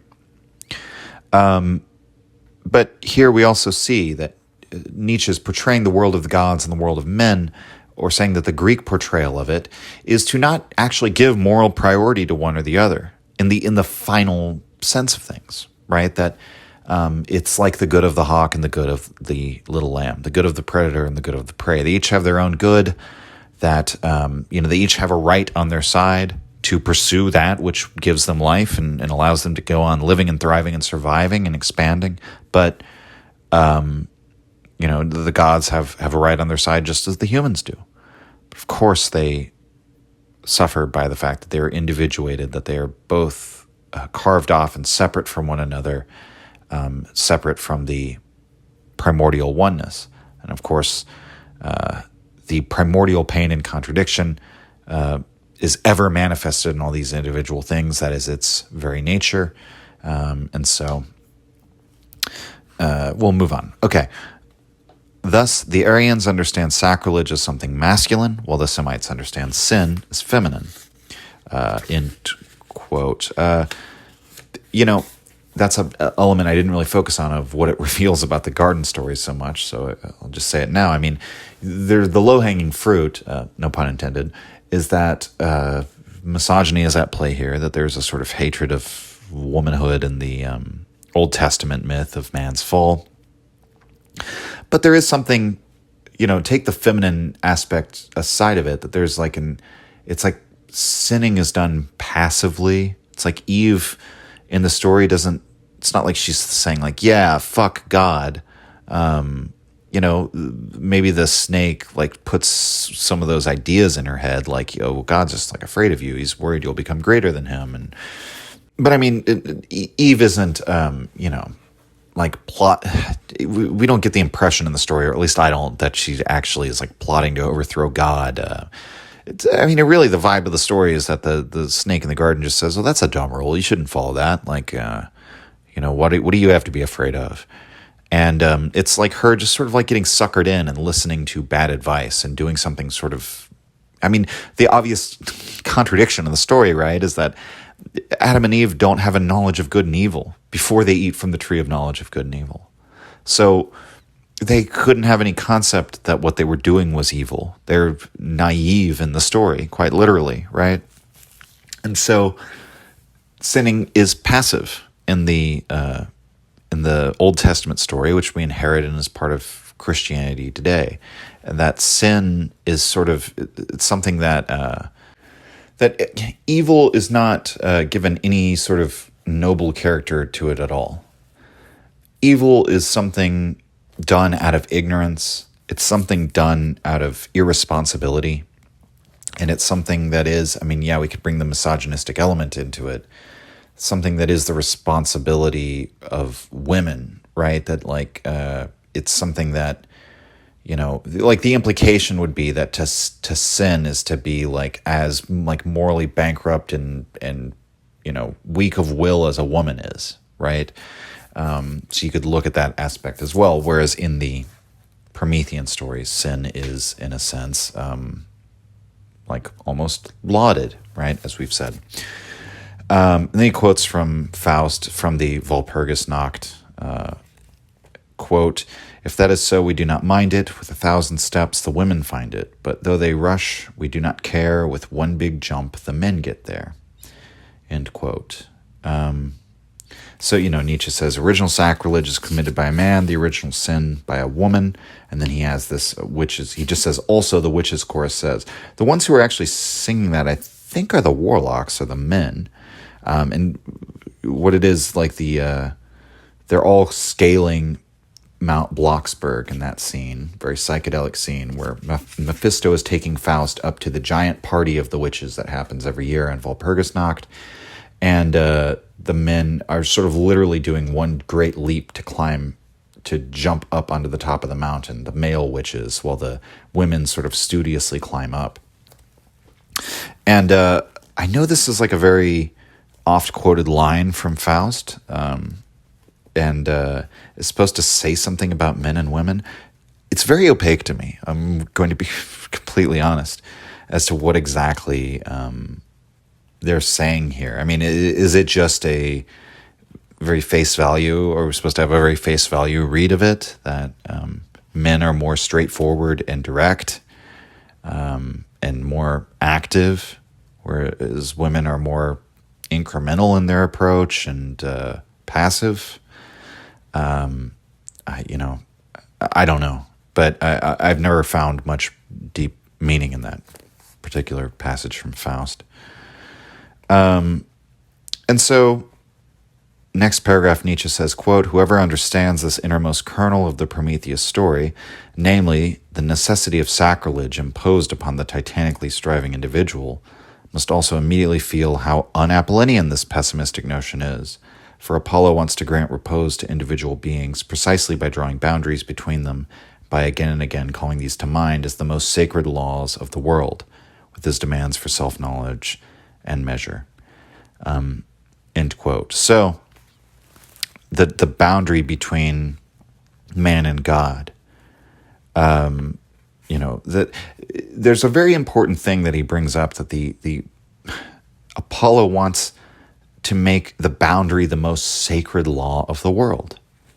And that's very fascinating, that in order, this God of individuation, it's not the individual itself which is the sacred thing. It's the boundaries between individual things, because that is, in a sense, it's the prerequisite for there to be individuals, is the fact that there are these boundaries. And because they are, in some sense, false, arbitrary, illusory, they have to be regarded as sacred. These are sacred myths that have to remain unquestioned, because if you begin to apply your questioning, skeptical reason to these boundary lines, you're going to find that there isn't a rational justification for them. If you keep going back, tracing back the reasons, eventually you hit an irrationality.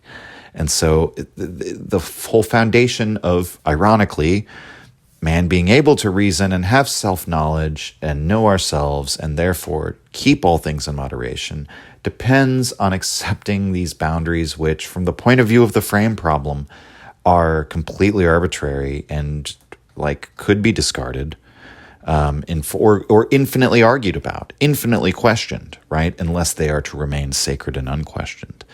And it is by excluding and drawing a definitive line of exclusion that you even have the possibility to have a coherent concept, a coherent image, a coherent individual, coherent self.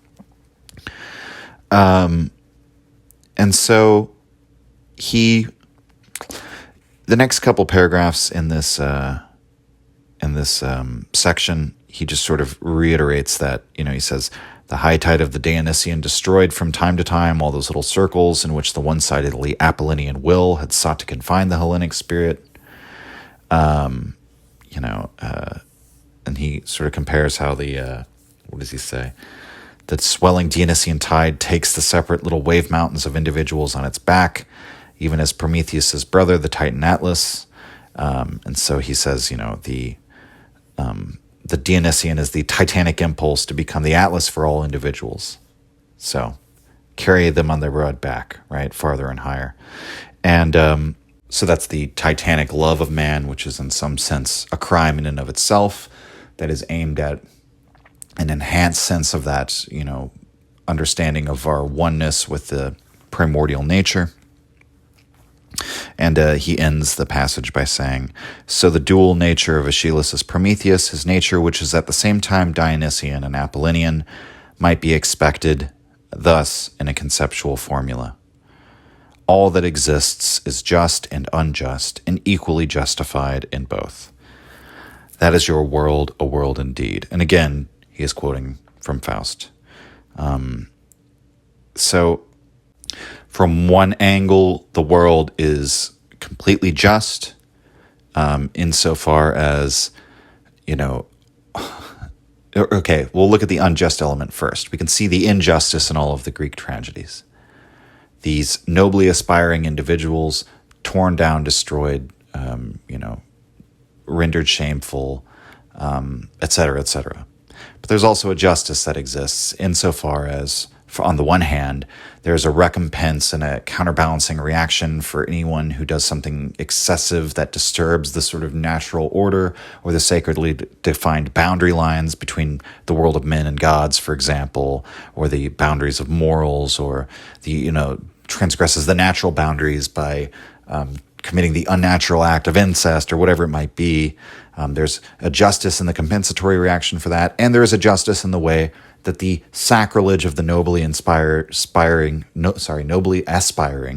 or maybe they're also inspiring, the noble and aspiring individual is also his sacrilege, even as it is acknowledged as sacrilege, is not made into sin, and he is not, metaphysically condemned. In fact, the poets want to, in some sense, redeem these characters who have transgressed insofar as their sacrilege is a way of bearing mankind further upward. And so, I think that's a beautiful way to put it. All that exists is both just and unjust, and unified in both. Such a thing only makes sense if we are subordinating the moral interpretation of the world to an aesthetic interpretation.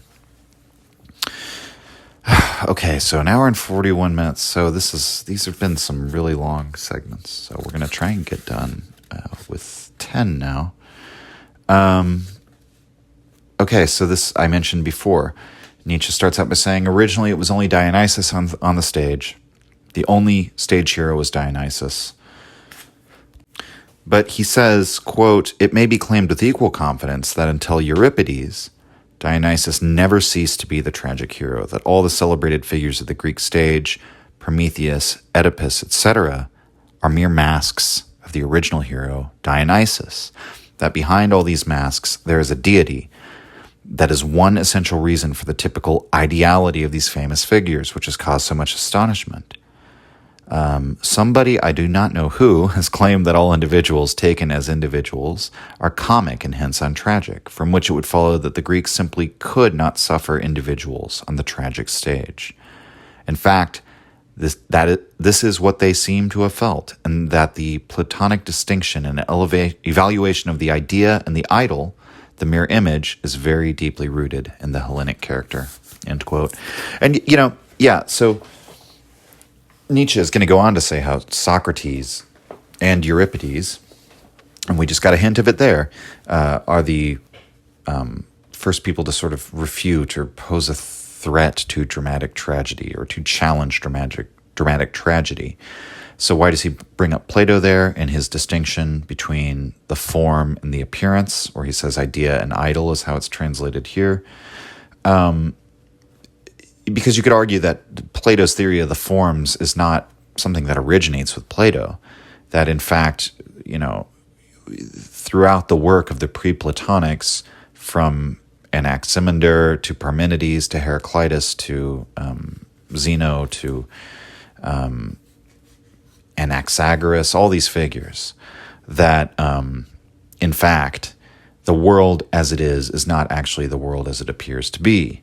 And that there were many variations on this idea until Plato, in some sense, put it into a formal, systematized form, right? And so you could argue that this Platonic or distinction and evaluation of this difference between thing in itself and mere appearance is deeply rooted in the Hellenic character, in the Greek character. And so, again, Plato was a very big influence on Schopenhauer, and Nietzsche is very much following in the footsteps of Schopenhauer here. But we see how it's unfortunate throughout the text. I agree with Nietzsche that he does spoil it by appealing to Schopenhauerian formulations. But here, it actually works greatly to Nietzsche's benefit, because we can see, if we apply the analogy of the theory of the forms to Dionysus, the eternally suffering, tragic hero, the form, Dionysus conceived of as the form of the tragic hero, or the idea of the tragic hero, and then the many main characters of the tragedies as simply different representations or manifestations of that tragic idea. And then we can see how that sort of gives us a further step in understanding the birth of tragedy, the central philological question that Nietzsche's addressing himself to. That originally you have the dithyramb, the drunken spontaneous poem, then you have the dithyrambic chorus, then you have the chorus with the audience of spectators as they sing or narrate of their vision of Dionysus. Then Dionysus actually appears on the stage, and originally it's just Dionysus. He's an actor wearing a mask, but in this excited, ecstatic form.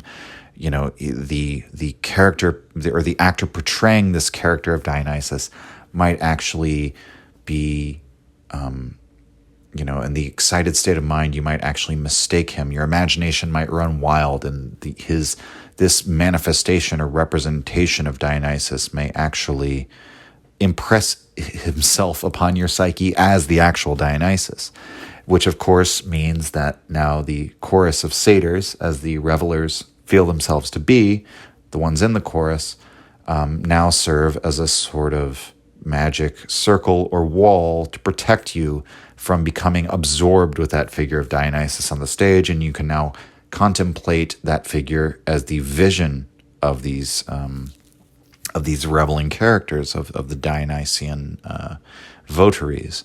And then over the years, rather than simply Dionysus coming onto the stage, you have various characters, human beings who lived all sorts of different lives, which are fictionalized and dramatized, but which may have in fact originated as variations on the form or the archetype of Dionysus, the character of the tragic suffering hero, that all of these tragic figures are one person. And then eventually it expands to a whole cast of characters, because if you're going to represent the tragic stories of all these figures, you're going to have all the other, you're going to have all the things in life that happen to them, the tragic events, which are going to require other characters, and so on and so forth. Okay, so next paragraph, skipping just a little bit into it, Nietzsche says, quote, "The one truly real Dionysus appears in a variety of forms in the mask of a fighting hero and entangled, as it were, in the net of the individual will. The god who appears talks and acts so as to resemble an erring, striving, suffering individual. That he appears at all with such epic precision and clarity is the work of the dream interpreter Apollo, who through this symbolic appearance interprets to the chorus its Dionysian state." End quote. So there you have it, the dream interpreter Apollo. So the Apollonian ability of the human mind to represent an image and symbols gives rise to the symbol of Dionysus. But, quote, "In truth, however, the hero is the suffering Dionysus of the mysteries, the god experiencing in himself the agonies of individuation, of whom wonderful myths tell that as a boy he was torn to pieces by the Titans and is now worshipped in this state as Zagreus." End quote.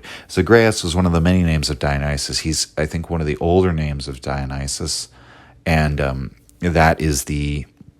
People often say, oh, like Jesus, Dionysus died and he was like dismembered and then reborn again. I believe this actually, the story comes to us from Zagreus first, who is an even older figure with an older cult, that's just one of the many names. You have to remember all these polytheistic deities got composited together over the years, which is a very long and probably painful process, but he kind of gets that through Zagreus. Quote, "Thus it is intimated that this dismemberment, the properly Dionysian suffering, is like a transformation into air, water, earth, and fire.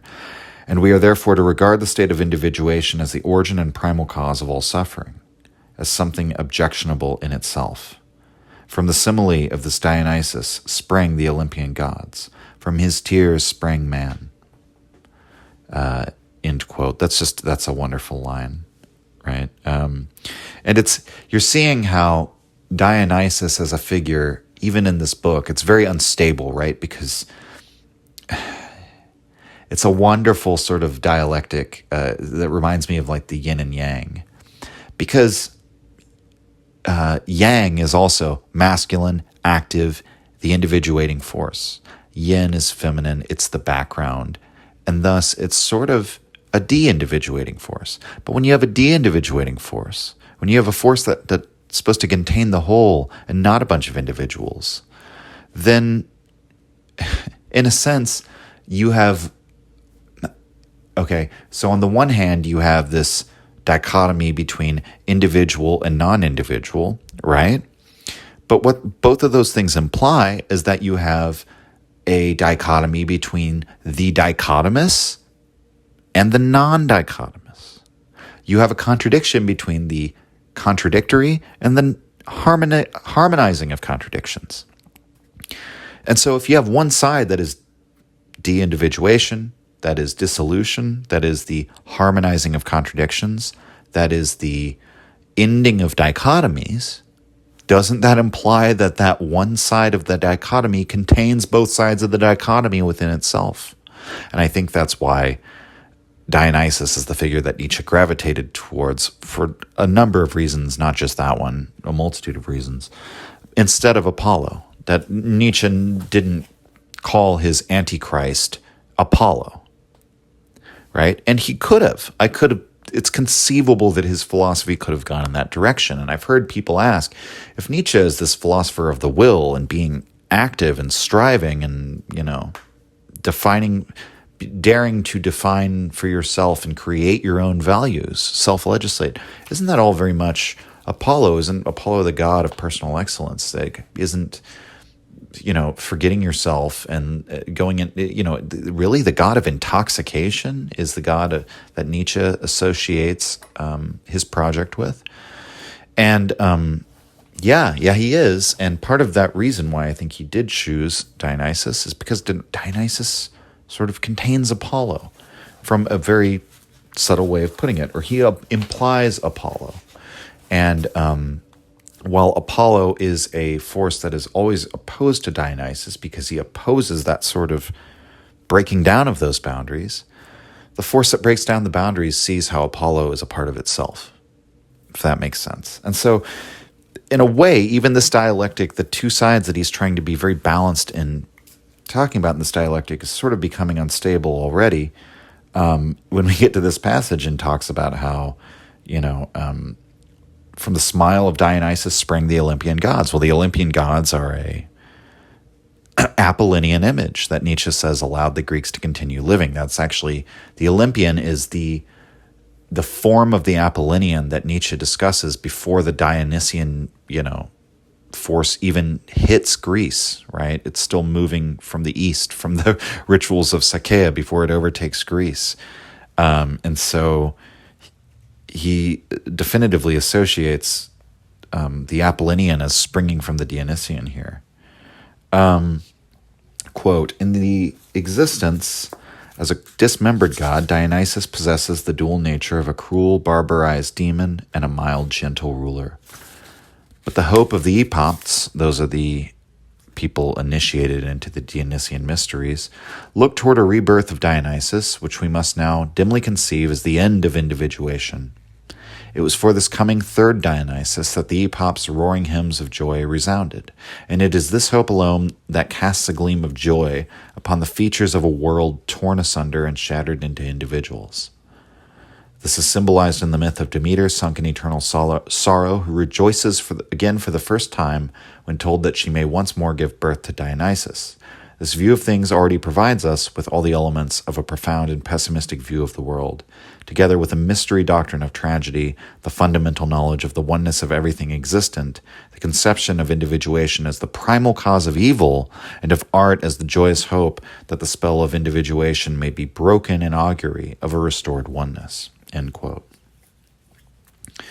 So, again, I think this passage, what it hammers home is a couple things. For one, we can see, again, the really strong connection between, the primordial figure of Pan and Dionysus here, and how, even though Nietzsche resists it, Pan is really a perfect allegory for Dionysus, or we can see how Dionysus comes out of the Pan god. And then further, how the Apollonian was truly, if this is truly what the Dionysian represents, then by representing that in image form, the Apollonian truly was representing or individuating or imagizing that which was the anti-imagistic, the anti-individual. And so when Nietzsche says all the elements of a profound and pessimistic view of the world together with a mystery doctrine of tragedy, I mean, Nietzsche's saying, I'm telling you here what the Greek mysteries were. This is the great mystery. This is the answer to the great mystery, the fundamental oneness of everything existent, the all in one. And thus the conception of individuation as the primal cause of evil. So that's very Brahmanic, right? That's very Buddhistic, of the self-clinging and the carving of oneself away from nature as the cause of all suffering in the world. And when, we have to remember, he didn't talk about a pessimism of strength in this work the way he does in the 1886 preface yet. So when he says this is a profound and pessimistic view of the world, he really is, I think, associating it with like a Schopenhauerian pessimism here at this point in his career. We'll skip kind of over this next paragraph where basically he just sort of recapitulates that the epic poem is the what does he say? The Homeric epos is the poem of Olympian culture. So Olympian culture is the most basic. It's a restatement or a synonym of Apollonian culture, and that he sort of restates that Olympian culture was founded on the destruction of the Titans. That this is sort of a symbolic idea of our like memory of civilization being founded by destroying monsters and conquering nature. And just, laced throughout this is just this opposition to the primitive, naive cheerfulness doctrine, right? Next paragraph we're going to skip about halfway through, where he says, quote, Dionysian truth takes over the entire domain of myth as the symbolism of its knowledge, which it makes known partly in the public cult of tragedy and partly in the secret celebrations of dramatic mysteries, but always in the old mythical garb. End quote. So again, just a restatement, it's the Dionysian truth through its representation. It's very interesting because he says every individual strives to make itself universal. And in a way, you could see this as springing from the sense that we are all ultimately just cleaved away from this universality from which we're all descended. And it's an attempt to re-attain that universality. And so one of the forms that this manifests in is that the individual with its subjective will says, I'm going to make my will dominate over everything. I'm going to, make my ideas dominate over everything, or make my, whatever the case may be. And so the Dionysian truth, once individuated into this imagistic form, begins to attempt to universalize itself and take over the entire domain of myth. Okay. Next paragraph, Nietzsche says, quote, what power was it that freed Prometheus from his vultures and transformed the myth into a vehicle of Dionysian wisdom? It is the Heraclean power of music. Having reached its highest manifestation in tragedy, it can invent myths with a new and most profound significance. This we have already characterized as the most powerful function of music, end quote. So again, remember how Nietzsche talks about music and how words and images added on to music. The music doesn't need the words and images. The words and images were set to accompany music to sort of ride on the wave of music's power, because music has this power to resonate epidemically, as we're talking about, through individuals. And so music is a delivery system for spreading memes, to using memes in the original precise sense of the word. And so the Heraclean power of music, like Heracles, the strongest man, right? The demigod, son of Zeus. Music is this incredibly powerful thing that, as we have charted the course of this, is the thing that literally birthed tragedy, that it actually comes out of the spirit of music, that the spirit that wells up from the depths of being in the dithyrambic, right? It's spontaneous, it's driven by the gods and muses, it's not conscious. that evolves through these Apollonian and Dionysian clashes until we have the form of tragedy. And now, as he's said, the artist has the power to, put words into the mouths of the gods, kill the gods, reshape the world of myth. And so this is what's Heraclean about it, is that tragedy has become this cultural phenomenon emerging from the power of music to literally have the power to reshape the terms in which the world is enchanted, in which the world of the Greek mind is enchanted. And so I'll read the rest of this paragraph. Quote, "For it is the fate of every myth to creep by degrees into the narrow limits of some alleged historical reality, and to be treated by some later generation as a unique fact with historical claims. And the Greeks were already fairly on the way towards restamping the whole of their mythical juvenile dream sagaciously and arbitrarily into a historico-pragmatical juvenile history. For this is the way in which religions are wont to die out. Under the stern, intelligent eyes of an orthodox dogmatism, the mythical premises of a religion are systematized as a sum total of historical events. One begins apprehensively to defend the credibility of myths, while at the same time one opposes any continuation of their natural vitality and growth. The feeling for myth perishes, and its place is taken by the claim of religion to historical foundations." End quote. I'm actually going to break up reading this paragraph because this is the best time to break off to make this comment. Emerson, his view of history. And remember Emerson's view of historical Christianity. This is a moment where we're seeing, I think, the Emersonian influence on Nietzsche. Or, actually, I don't know if he'd read Emerson at 72. I think he had read Emerson. But even if he hadn't, it would just show that they were thinking along the same lines, that's why Emerson clicked with him. If this was before, I guess I should have looked that up before, but I think he had read Emerson at this time. I'll just compare it to the way Emerson in his divinity school address at Harvard said that, Christianity, what he lambasted what he called historical Christianity, and basically what it did is he said it made it seem as though God were dead, that all the things in the Bible, there were all these people and happenings, when they were treated as historical events and not sort of like allegorical or esoteric truths or spiritual truths. We just sort of like looked at all these stories that were written down in the Bible as these unquestionable historical facts that happened long ago. They cease to have any meaning to do with our lives. The religion seems dead. It seems as if the spiritual, moral, religious realities that were being lived out in those stories are no longer manifesting themselves in the same powerful way in our own lives. Right? So the doctrinal, the dogmatic element of religion destroys the mystical experience, the religious experience element of religion. And so Nietzsche seems to be saying here that the Greeks were on their way toward taking that mythical juvenile dream that produced the Olympian world and the entire enchantment of the world that we've been talking about, and they were well on the way to rendering that into that dead historical religion of things that just happened a long time ago that you no longer seem to be living in that magic world of myth and ritual.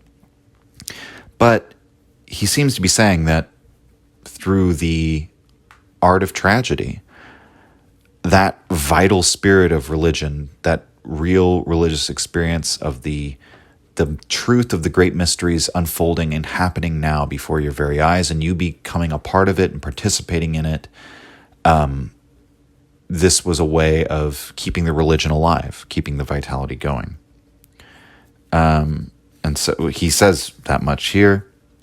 Quote, "This dying myth was now seized by the newborn genius of Dionysian music, and in these hands it flourished once more with colors such as it had never yet displayed, with a fragrance that awakened a longing anticipation of a metaphysical world."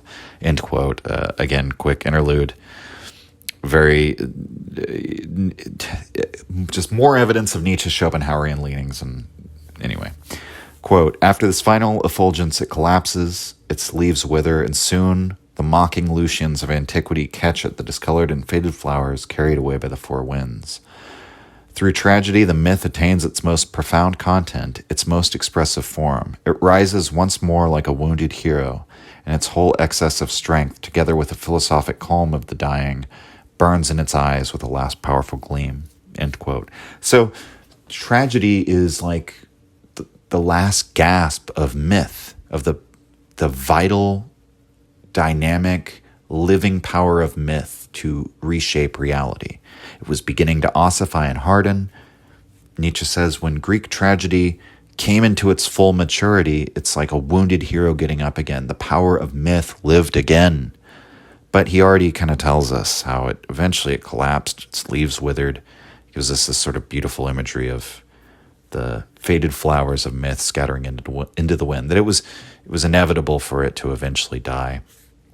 And this last paragraph, we get the inkling that we will get into more next episode, I think, by calling out Euripides, because Euripides is the person who, in Nietzsche's view, excised the Dionysian from tragedy. And so, final paragraph of today, Nietzsche says, quote, "What did you want, sacrilegious Euripides, when you sought to compel this dying myth to serve you once more? It died under your violent hands, and then you needed a copied, masked myth that, like the ape of Heracles, merely knew how to deck itself out in the ancient pomp.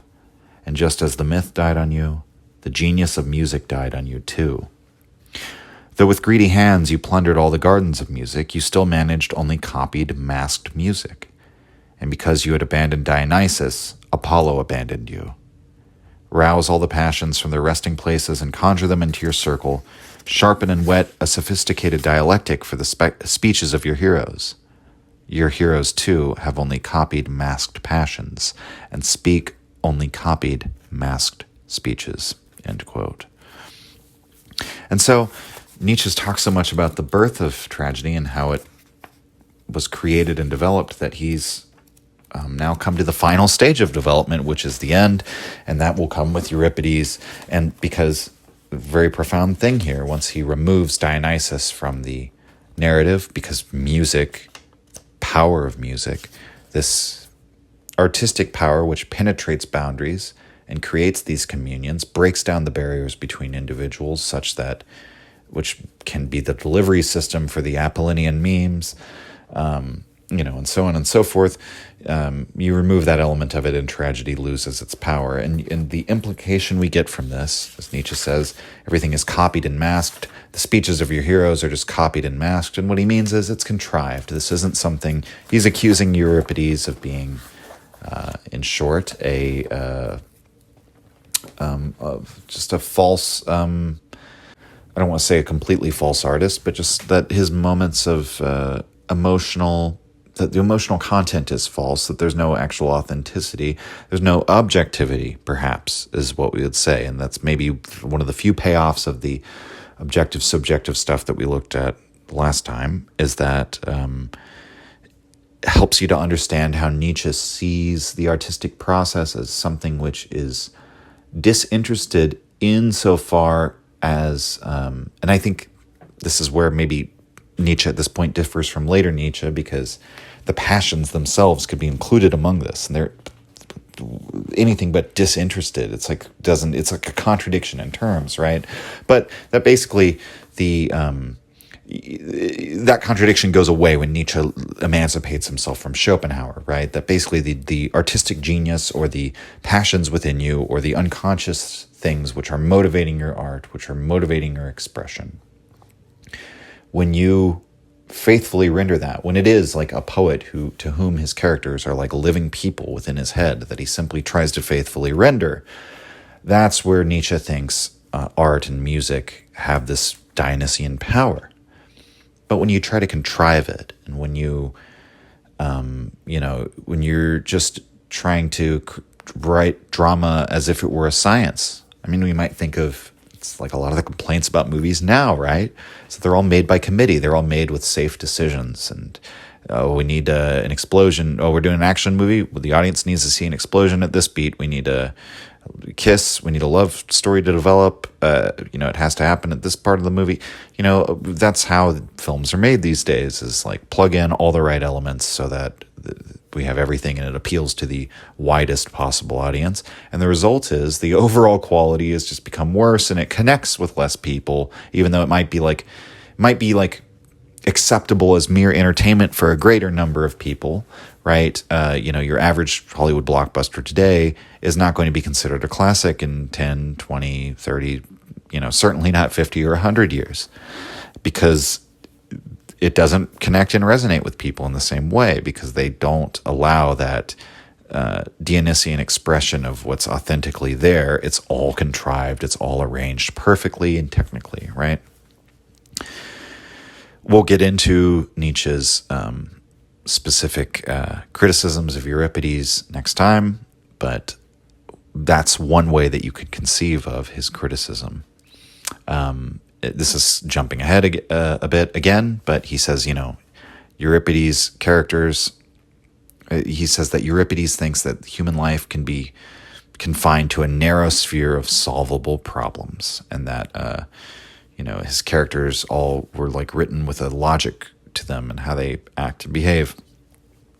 So it's the attempt to remove that wild dithyrambic origin to tragedy and portray something different, a completely artificial art.